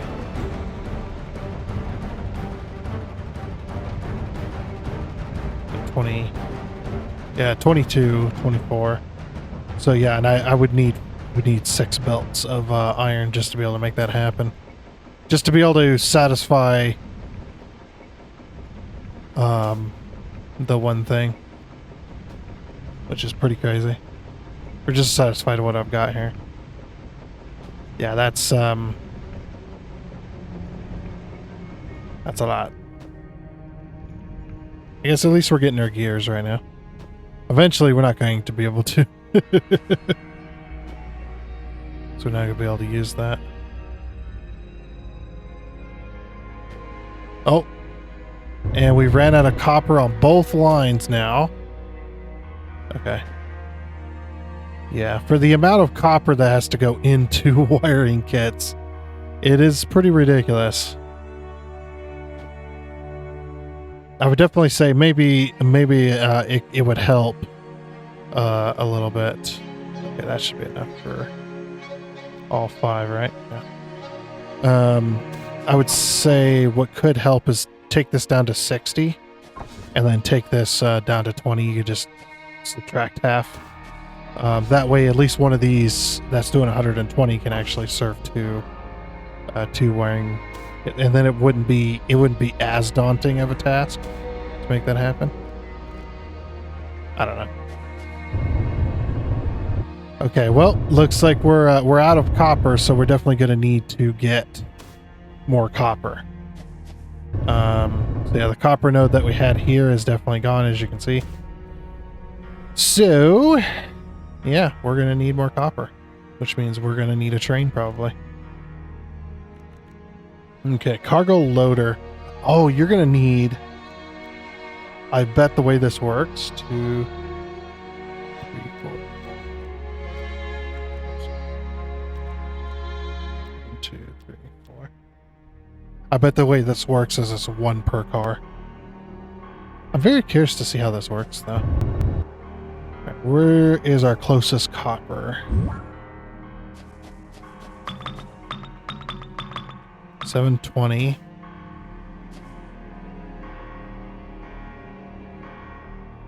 878. 720 over here. Okay, let's go take a look.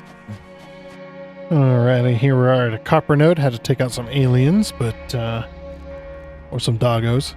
Had to take out them doggos. Alright. Let's throw this down.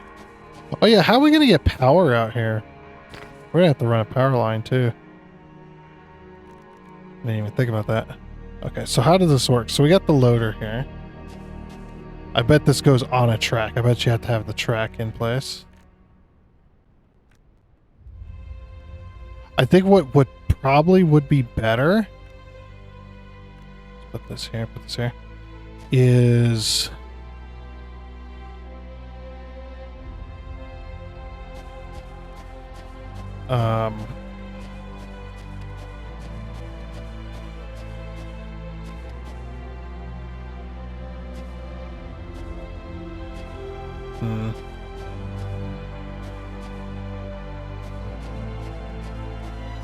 yeah, what I'm trying to do is I'm trying to keep it straight.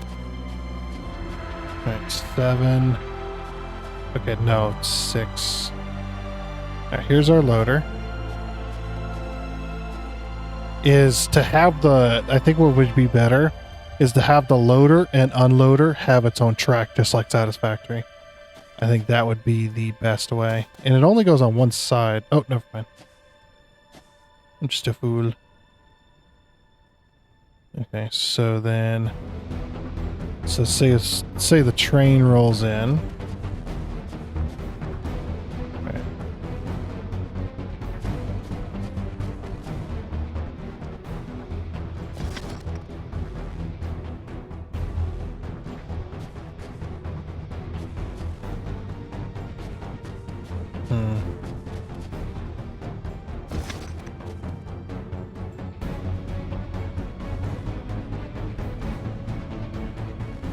Yeah, I think that the track is definitely a bit of an issue.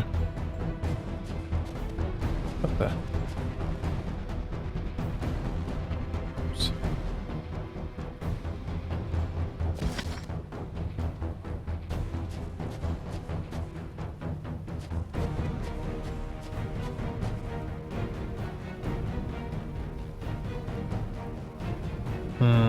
I don't know if I like this.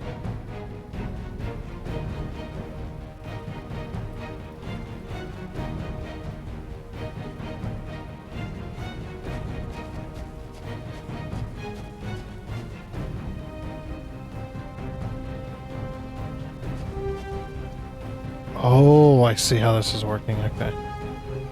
Yeah, I think I would rather click and drag.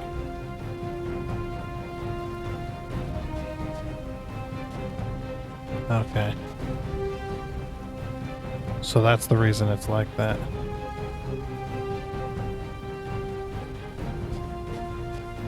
I see.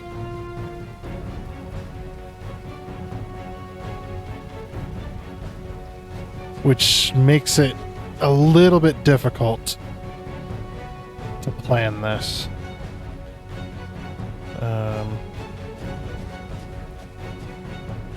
Yeah, I can't even load on this track right here. Okay, so then the best thing you could do is put down a foundation. Like this.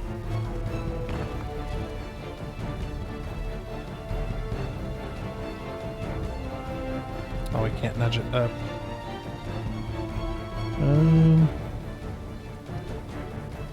Okay.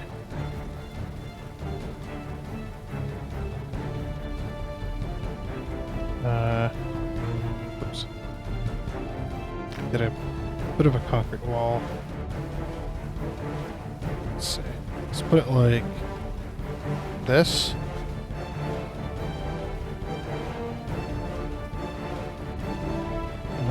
Snapping point.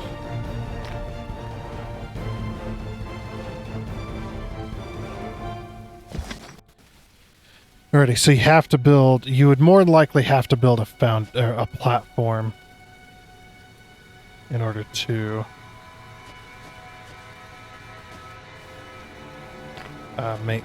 make this work. It seems like, which is totally fine. I don't mind doing that. It's a little weird, but having to remember the different keys.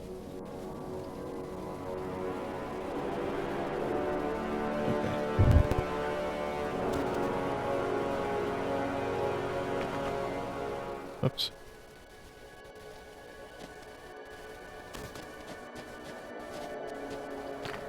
Okay. Okay.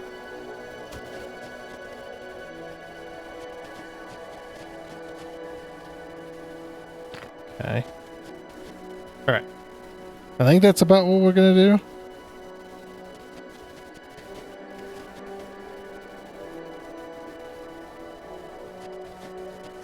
Alright. If only it would snap.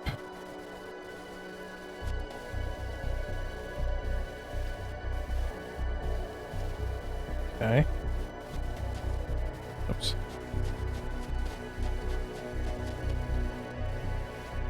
Alright, there's our rail track. Okay, and then, yeah, here we go. If it would snap, maybe. One.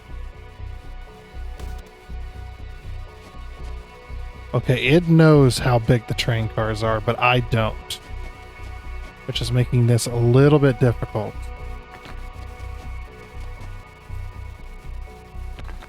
Alright, let's see how big these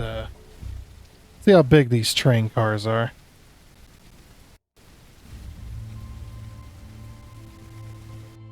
Okay, yeah, they're 2 space wide. Alright, so that makes sense. Okay, see, I didn't know that. I just want a long train, man. Okay, that's definitely not gonna work. 8.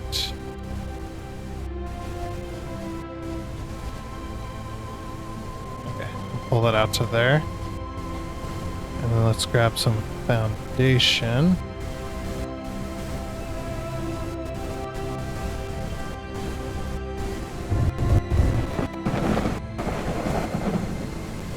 Okay.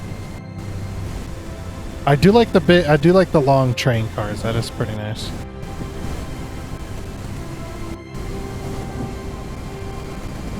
There you go. There's all 5 train cars. Okay, so now that we know,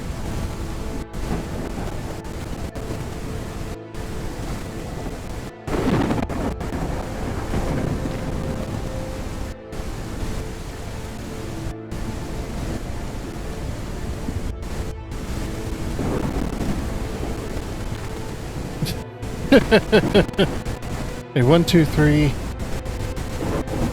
4, 5. Wait, what? Oh, I know what's happening. Okay. Let's select all this. Okay.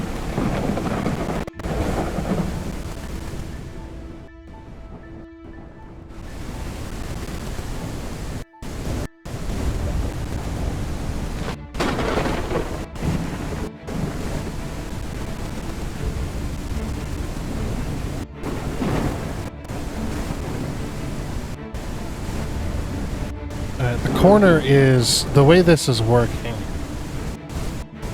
is not it's not what I was imagining. I do need to go like one more straight piece. Okay, we'll do like a 6 or 5 degree corner. Just gonna go that way with it. so then 4.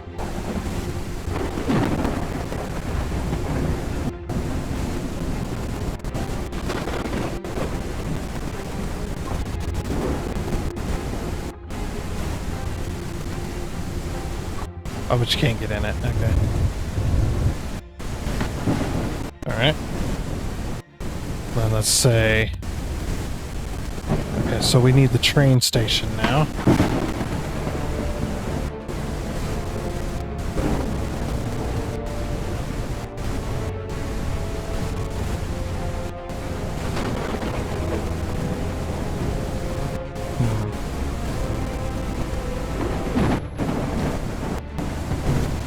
Oh boy. This is not easy to set up at all. It is very difficult to know what's going on. So I'd imagine the train's probably going to stop like roughly, say roughly here. Okay, so then we can go like this. 3, 4, 5.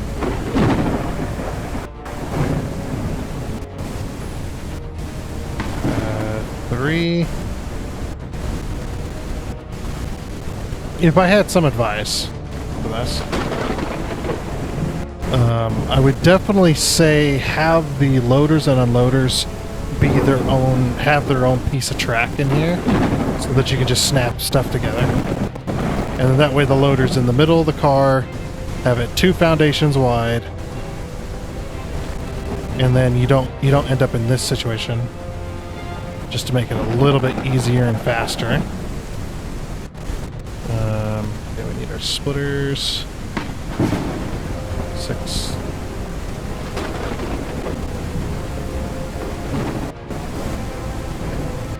Yeah, we need to put it like that. Probably gonna have to go around.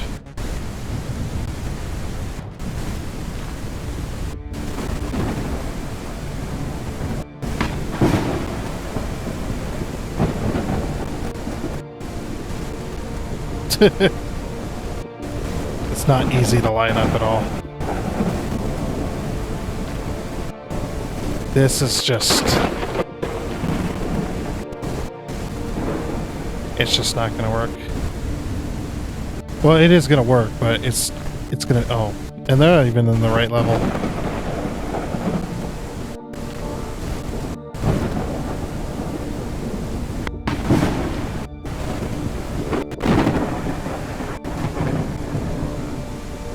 I would definitely say, yeah, just have...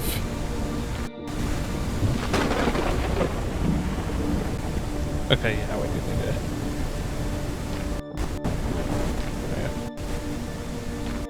Alright. Okay. Alrighty, so what I'm gonna do, I think, is I'm gonna build the track, and then and then I'm going to run the power down here. From there. So, yeah, let me get, let's see, what can we do at this train station? Alright, train station, we'll call this, oops, copper 1. Okay, did it actually say? No. I was hoping it would say copper 1 up there. I was like, that'd have been cool.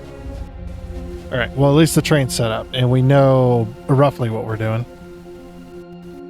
Alrighty, so we're getting somewhere. I'm having issues with these tracks, though. These tracks is not the best system to set up with this, for sure. It is having a lot of issues just trying to do this. The way they have this set up is, yeah, it causes this issue. Which actually, I've seen this issue before. I can't remember what game it was. But there was a game that had a very similar system for something. And when you did S-bends, what would happen is it would cause it to lean like this. Oh, what was it? Oh, I can't remember. Damn it. It's going to bother me. But yeah, just this is just not going to work in a 3D environment the way they've got this set up. So I made the suggestion on their Discord that rather than having this system that's currently here, why not just have the spline system incorporated into the train track building as well? that would solve this issue because the trains would auto level already anyway, just like the belts and pipes do. Just use the same spline system. Obviously, the spline system, you might have to modify it to make it actually work correctly. Otherwise, you could have some very, very tiny curves, but it'd be a little insane.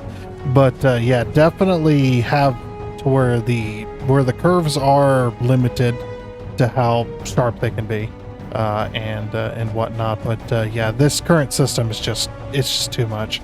Yeah, it took me like 20 minutes to get this, just to get this. The other thing I said, I crashed the game. Bye. Alright, and we are back. I can actually reproduce that crash every single time.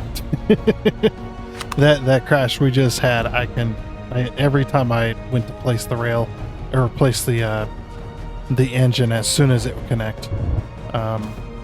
Yeah, see, this is what that needs to have happen, right? So when you place this down, this right here, and the same with the other. So all I did was I just did this, just to kind of show what I was talking about. Like, have this already attached like this.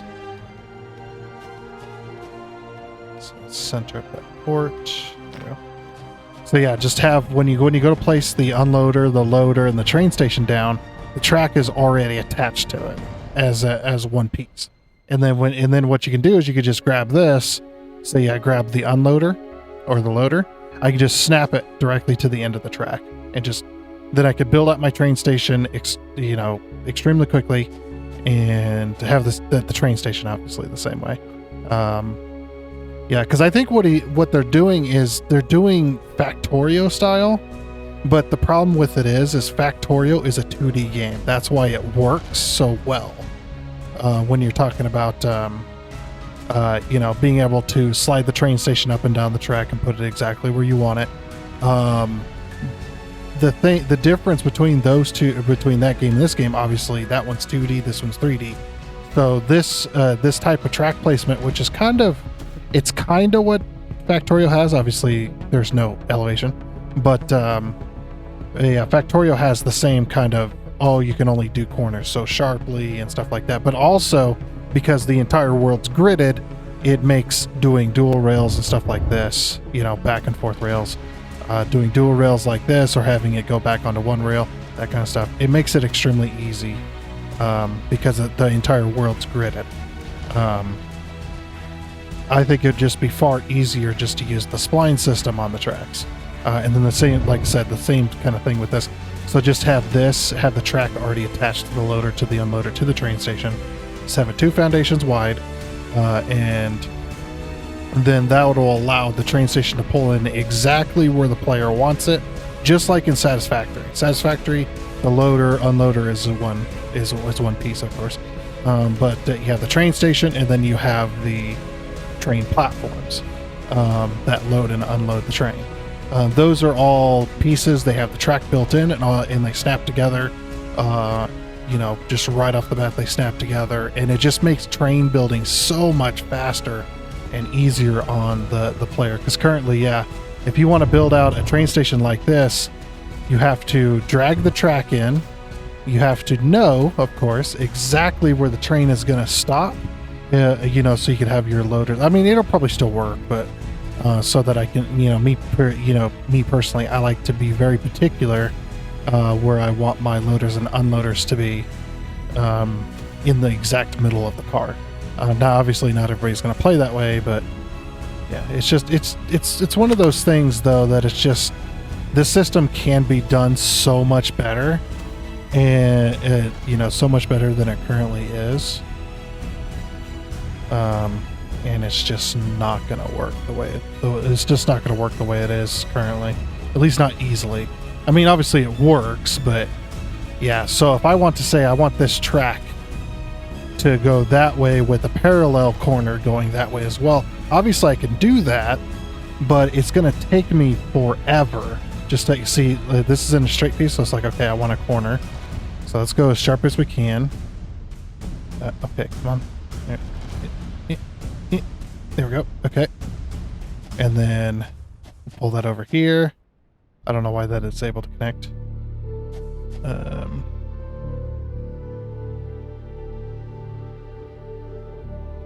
Okay, yeah, doing parallel tracks is going to be extremely difficult. Yeah, and then when you start getting into the hills and stuff and you're trying to go up and down and stuff like that, it makes the tracks very difficult to work with. It's like, okay, now I want to start going uphill, but I'm going to leave that there though. Grab the other track. Because obviously we want a dual track. I don't think you can... Yeah, I was like, I don't think you can make like or you can't make like Y bends and stuff. Yeah. So it's like if we drew this. You see how difficult this is? And it's like, okay, well, I can't go up high enough, so I'm gonna start doing that, and then yeah, it turns the track into a roller coaster. And you can see just. Yeah, that's just not gonna work. The spline system is just gonna be so much better for this. I'm having difficulties. Okay. And then I don't know if we want to keep climbing or if we want to stay straight. And then see, this is where you get into trouble. So now it's like, okay, now I want to connect to this track, but I want it to be level. So it's like, okay, well, let's re-level it. And let's have it go... take down the grade down to 0. It's like, okay, now I want to connect to this from there. So we click it. And then you end up with this. Yeah. If you ever played Satisfactory before, the spline system for the tracks works beautifully. It works so good. And that's because it's using the spline system. This system, I don't know what is causing the system to make it do this, but it is not working. It is not working. I think you definitely take this system out and replace it with the splines that you already have, because you already got the spline system in place, which is what the belts and the pipes use. Just use that for the tracks as well, and then you solve all of your problems all in one go. And again, I can't say for sure how easy that would be, because I don't develop video games. I don't know how how you would swap that system and stuff like that. I don't know how difficult that would be, but I think it would ultimately be worth it, no matter how tough it is. I think it would just be ultimately worth it for both the game and the developer and the player. Because yeah, doing stuff like this is just like what I could spend hours and hours and hours trying to fix this, and I would probably never get there. Just to be able to get it to work. It's just not going to work. Yeah, the track system is just so bad. I hate to say it because I love this game. It's a really good game. It's just the track system is just abysmally difficult to try and get set up. For sure. I think it definitely could be solved with the spline system. So it's like, oh yeah, so I wanted to test this.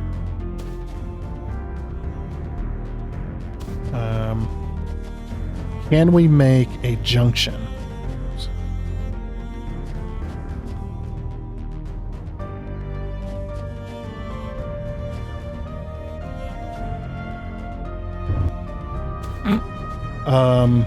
What?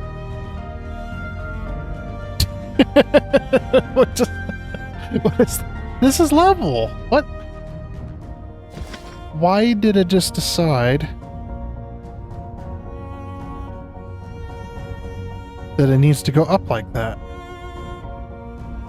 I was like, because then it'd just be so much easier just to do the track, but I don't know if it's gonna actually, well, maybe it'll work. That way I only need to build one rail, because this, just building a single rail is incredibly difficult. And it may sound like I'm complaining or whatever, but you know, I am. Because this is ridiculous. Everything's been good so far up until I hit the rails. Yeah, once I hit the rails section, it just... Yeah, I'm not even gonna try. I'm just gonna build it.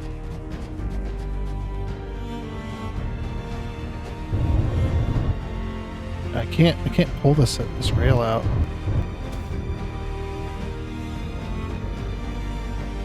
It won't let me. I need to be past it. Okay.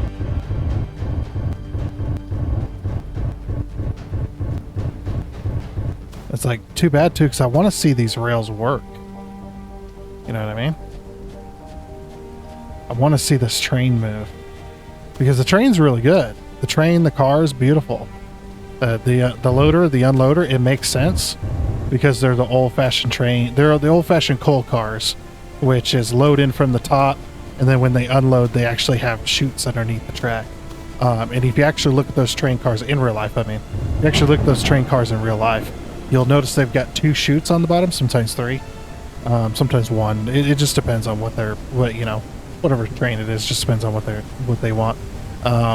Yeah, and what you'll do is you crank open those chutes, and they drop the coal or whatever material like grain and stuff.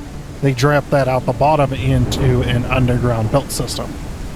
That's actually how that works in real life. So I love the trains. I love the steam train. I love the cars, but this track system needs to change. It's bad. Again, like I said, sorry to say, but it is not good. It is definitely, yeah, and like I said, I hate to say that because I like this game. It's pretty amazing that the dev is doing this. I mean, you can't have a big steep hill at all. Which is good. That's fine. We'll just follow the cliff face around as we climb.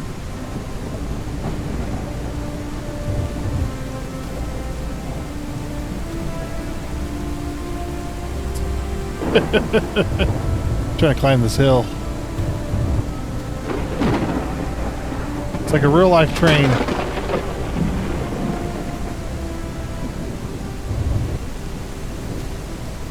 I need to go back that way. But I was trying to get to the point where we were at least somewhat close to the edge. Well, we're actually going down? This doesn't feel like it's going down. It feels like it's going up. Apparently that's level. Is that level? I don't think that's level.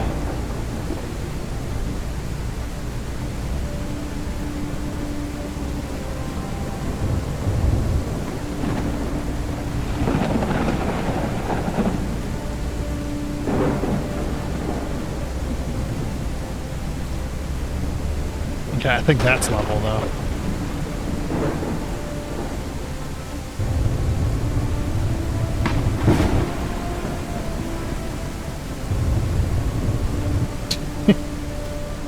Building tracks. You see just how much trouble I'm having with this. Good lord. I'm so used to the spline system in Satisfactory that this is just... it's just driving me bananas. And you know me, I love my trains. And this is just, it's difficult. Yeah, I don't even think this system is working correctly.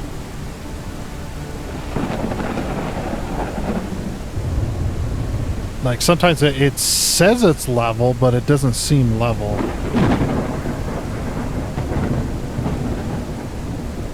Or it says it's at a 0% grade, but it's not.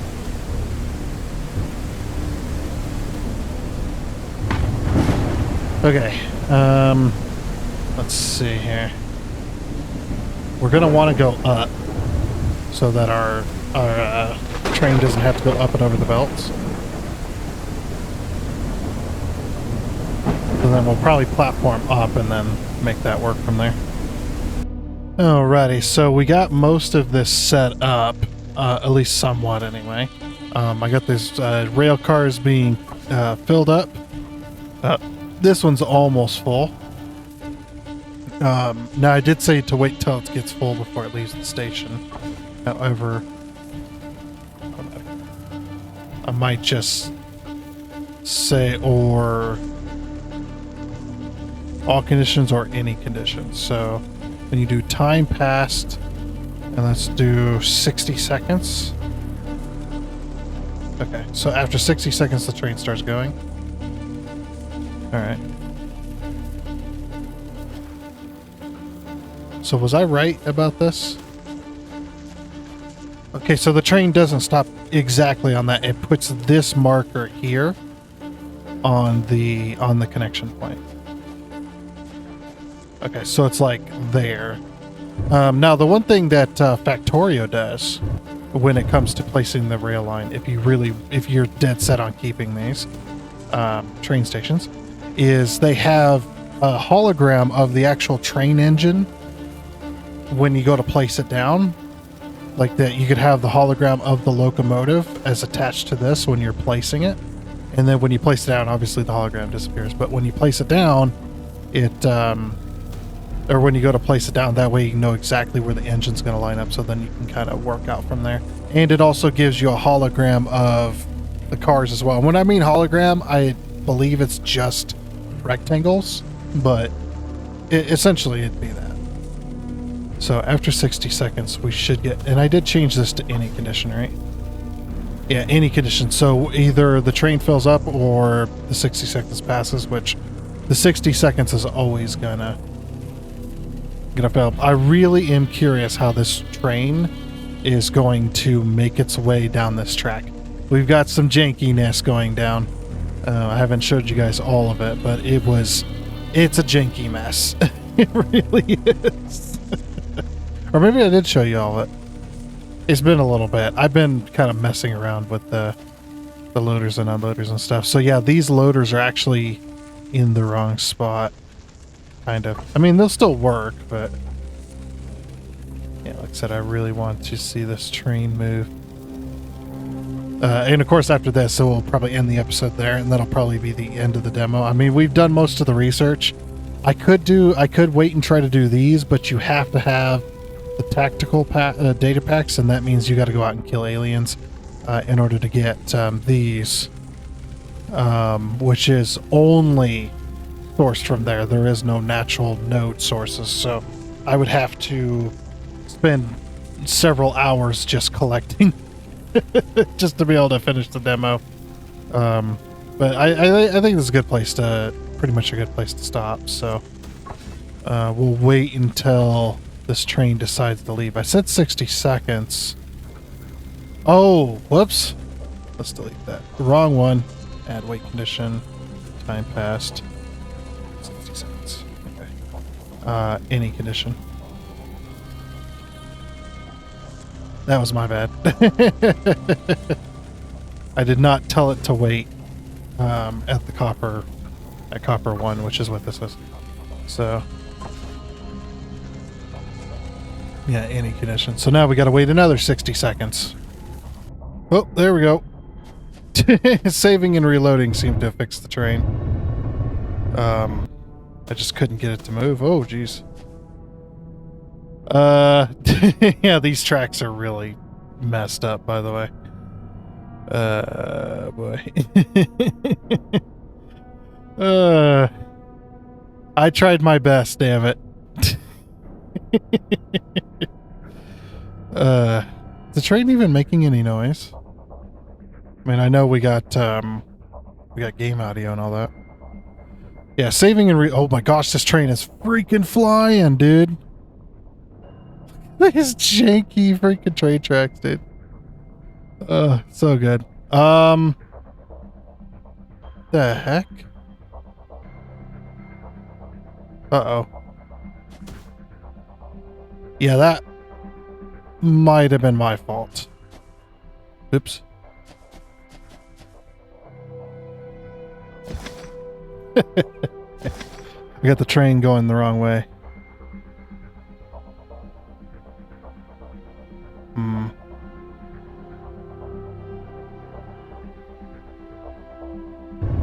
There you go. So when the train comes back, it'll actually be going on the right track.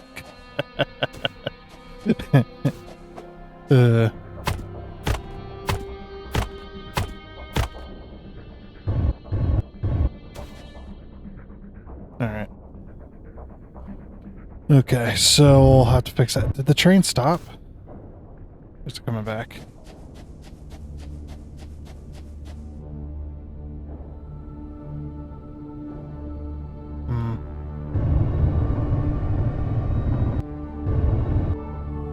Yeah, and it was funny too because the train like squished together.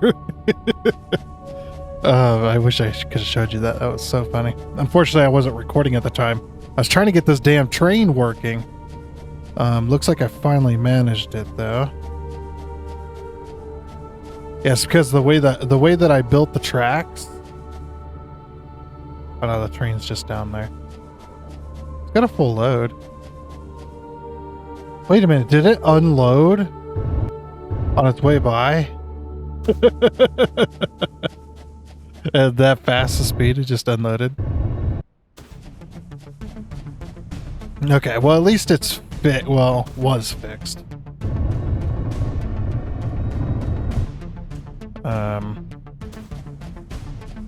Yeah, these tracks are very weird. I've had so many issues with them.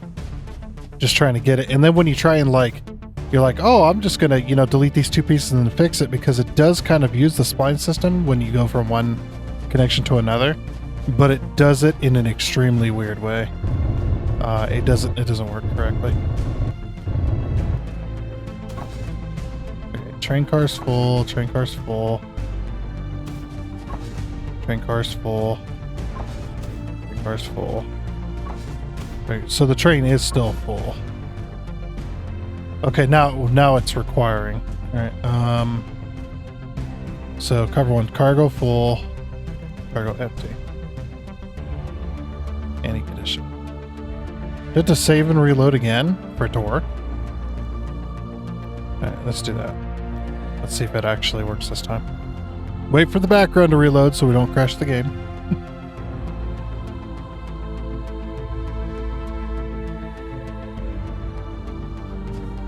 Nope, train's not working again. What? I got it to go once. What's wrong now? If I do this, I might be able to just get rid of all the track. Oops, that is not what we want. We want this to go. See, I don't know if you need to make a full loop or if you can just do this. We'll connect them both ways and we'll see what happens. Because yeah, now that it's on its track here, it should work. So we know the tracks work. That's the thing. We know the tracks work because we saw the train do a full loop. But after that, now it doesn't want to do a loop at all. These tracks are so screwed. I did suggest the dev to just use the spline system that you already have. I wrote it all out and stuff like that, and this is like, yeah, this is what needs to happen. The track system is just so jank.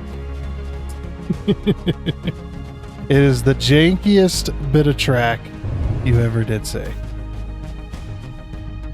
Yeah, and I've rebuilt this rail line at like 3 or 4 times trying to get this damn train to move. I didn't know saving and reloading was the kind of solution to that, but now it seems to have screwed up. I don't know if it's because of this. It might be because of this. Okay. Let's see if that train moves again. No, train's... What?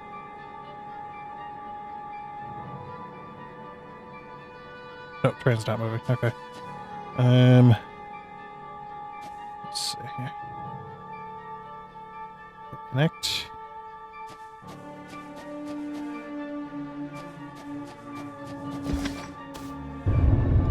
Okay, we've completely disconnected it now.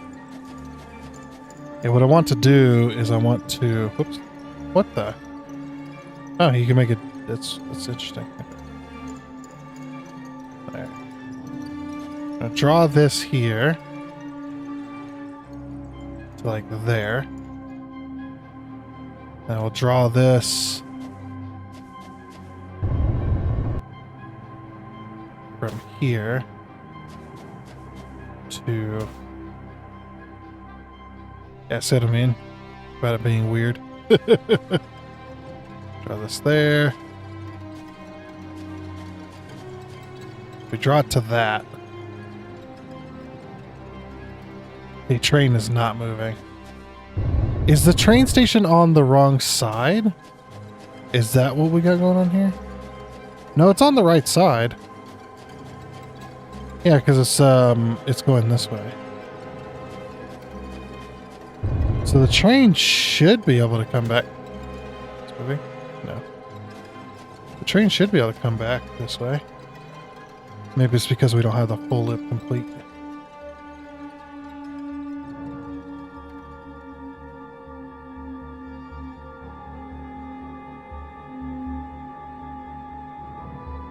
No, it doesn't like that.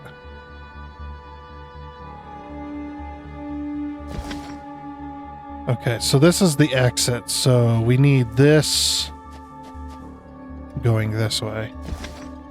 At the very least. Okay. So when it makes its full loop, now we're going back this way.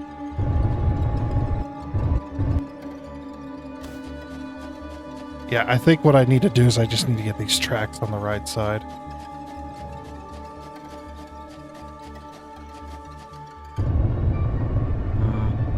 Need a crossover point.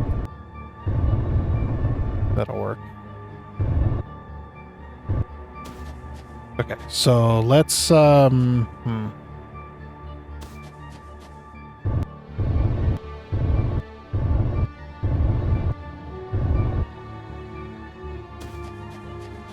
This should just work. But yeah, what I want to do is I want to get it back over here. And I want to save and reload it and see if it fixes it. Because yeah, that's definitely connected properly. I don't think the arrow matters. I really don't. It shouldn't, anyway. In my opinion. It just shouldn't matter. Yeah, what I should have done was actually go this way.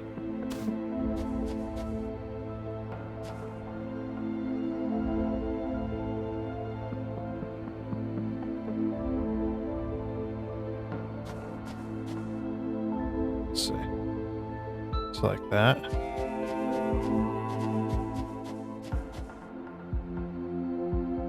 And this.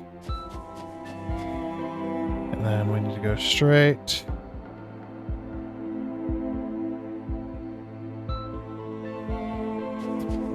This is so weird. A bit more. About there. And then connect up here. Okay. So then we can get rid of that connection and that connection. Okay, so when the train is coming back,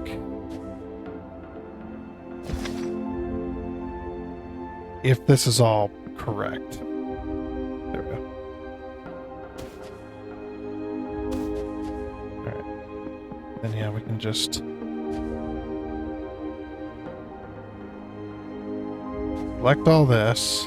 We don't need it anymore. Now that we got the track going the right direction. Yeah, the train should move. Let's see what happens if we save. Save and quit. Wait for the game to load.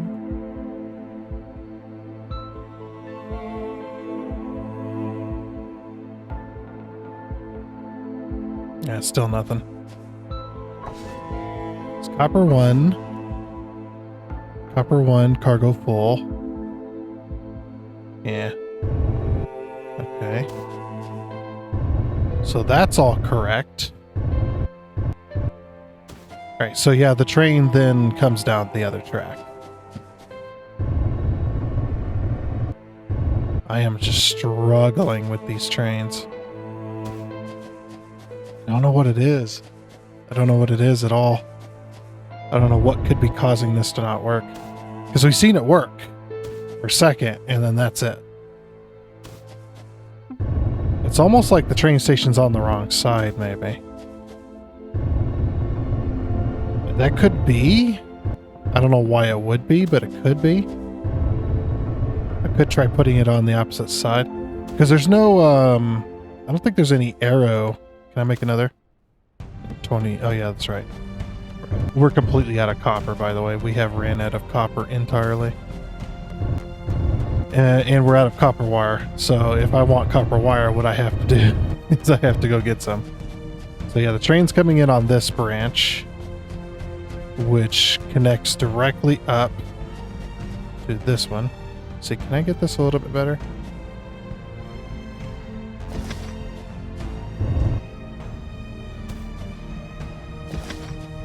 Stay here. It kind of uses like a spline system, but not exactly. Like the connection points, it wants to do the spline. But that's about it. Make the train move? No. So yeah, this is definitely correct now.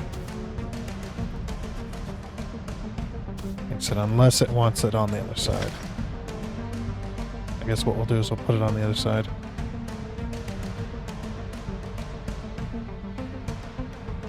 Yeah, it is definitely correct. Okay, so yeah, the train doesn't go here. It's going to stop roughly here. Ish. See, that train car is, so that's going to end up there. So we want it roughly here. Ish.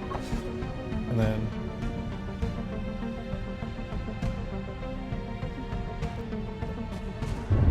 see, that train moves.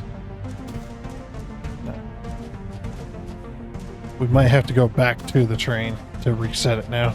They got rid of the station. This might be causing it as well.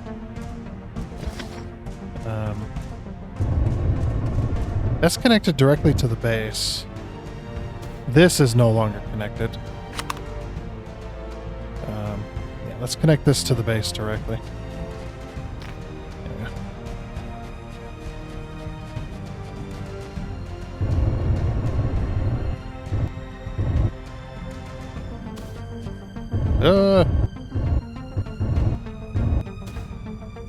The train still hasn't moved. It's janky freaking track, man. Yeah, the trains are not good. For sure. That's what I'm finding out. I know that he says the trains, or know that they say, well, the one dev says that trains are experimental, which is understandable. You know, he's still experimenting with it. But for sure, track building needs to be left to the spline system rather than this, whatever this system is. You kind of forcing the build system into the game that the track's the only thing that's going to use it. I would definitely just get rid of it and just save the spline, or just use the spline system for sure. I know I've said it a million times by now, but let's dismantle this. That did not make the train move. I was thinking maybe the cable was causing it. Causing the train to not move. Oh, I don't have a pole. What does it take to make a pole? One. Okay, so I can use that. Okay. Let's put it up here. So that's out of the way of the train. And then let's disconnect this one.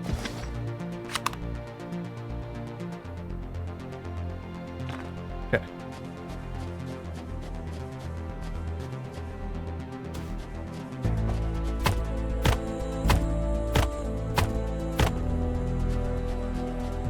Okay, everything is out of the way of the train now. The tracks are connected. And I crashed the game. Okay, yeah, I can't access that train. As soon as I do, it crashes the game.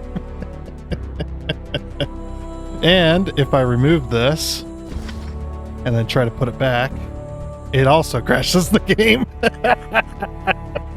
Oh no. Okay, I just got word from the developer about a hidden feature with the tracks, so we're gonna give it a shot. Yeah, that train, unless I unload it, it's done. It's so done.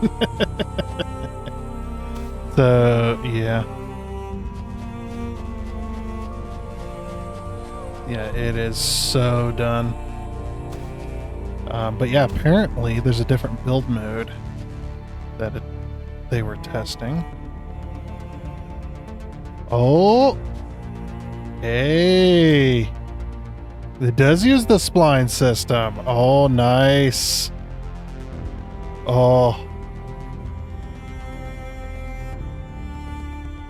Ooh, fancy. Oh, I like it. Very good. Okay. Yeah, it does use this. Absolutely. Oh, that makes building rails so much easier.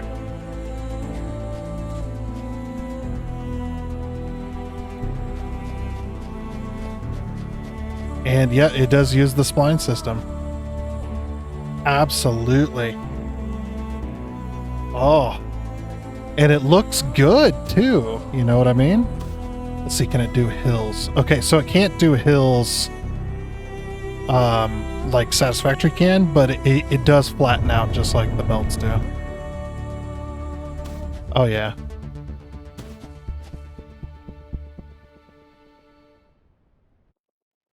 Okay, I'm gonna let them know. It worked so well too. Very nice. I wish I knew about that. I would have built some better tracks. Of course, if you want to build the flat curve, just up in the air, you absolutely can. Now, obviously, just like Satisfactory, building this kind of track and building it this way, you're definitely going to have some kind of support structure for it at some point. Yeah, I don't know if they could add like actual supports that come down from the track if it's up in the air. That would be pretty cool. Like it automatically adds supports, kind of like oh, what's that game?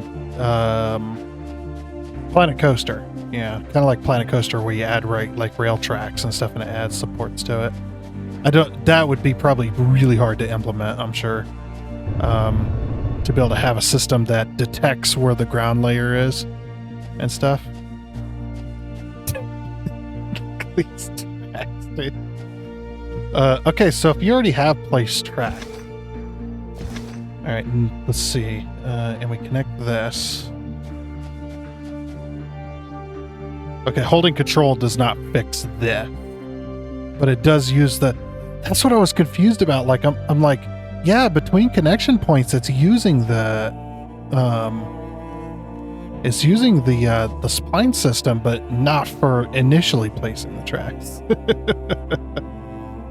I don't know if it's just weird. It's like, oh, now I've gone and done it too. I told him about that. It's like, now I've gone and done it because I can't seem to get this correctly. 4. Well, the train's not going to move now because I've removed the station. I've removed the station, and then when you try to access it, it just crashes the game.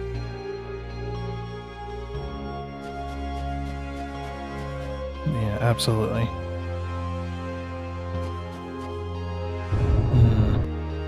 Yeah, so the only way to fix it now... Oh, and we got a tree. Did that pop up, or was that always there? Seems like the trees kind of pop up every now and again.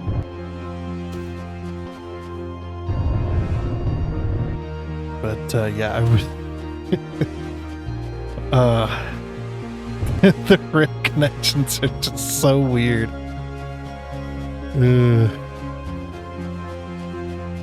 It's just like, I've rebuilt this so many times now. It's just like, I don't know if I built it better or worse. Because we had it run the once, and then that's it. And then it's just like, nope, not again. Only got it to loop once. And it was backwards. It looped backwards because the track was going the wrong way. But yeah, the track is going the correct way now, so I don't understand why it's not working.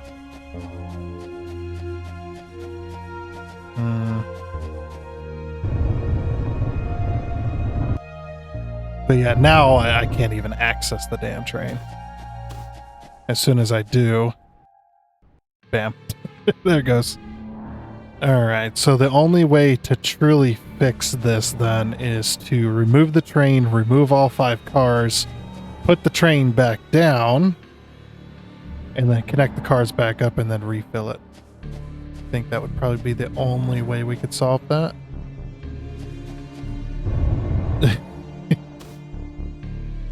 I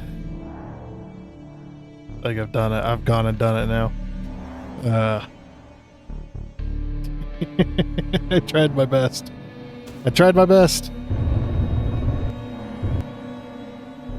I mean, I could be just being, just been an idiot for whatever reason, but yeah, it just doesn't seem to.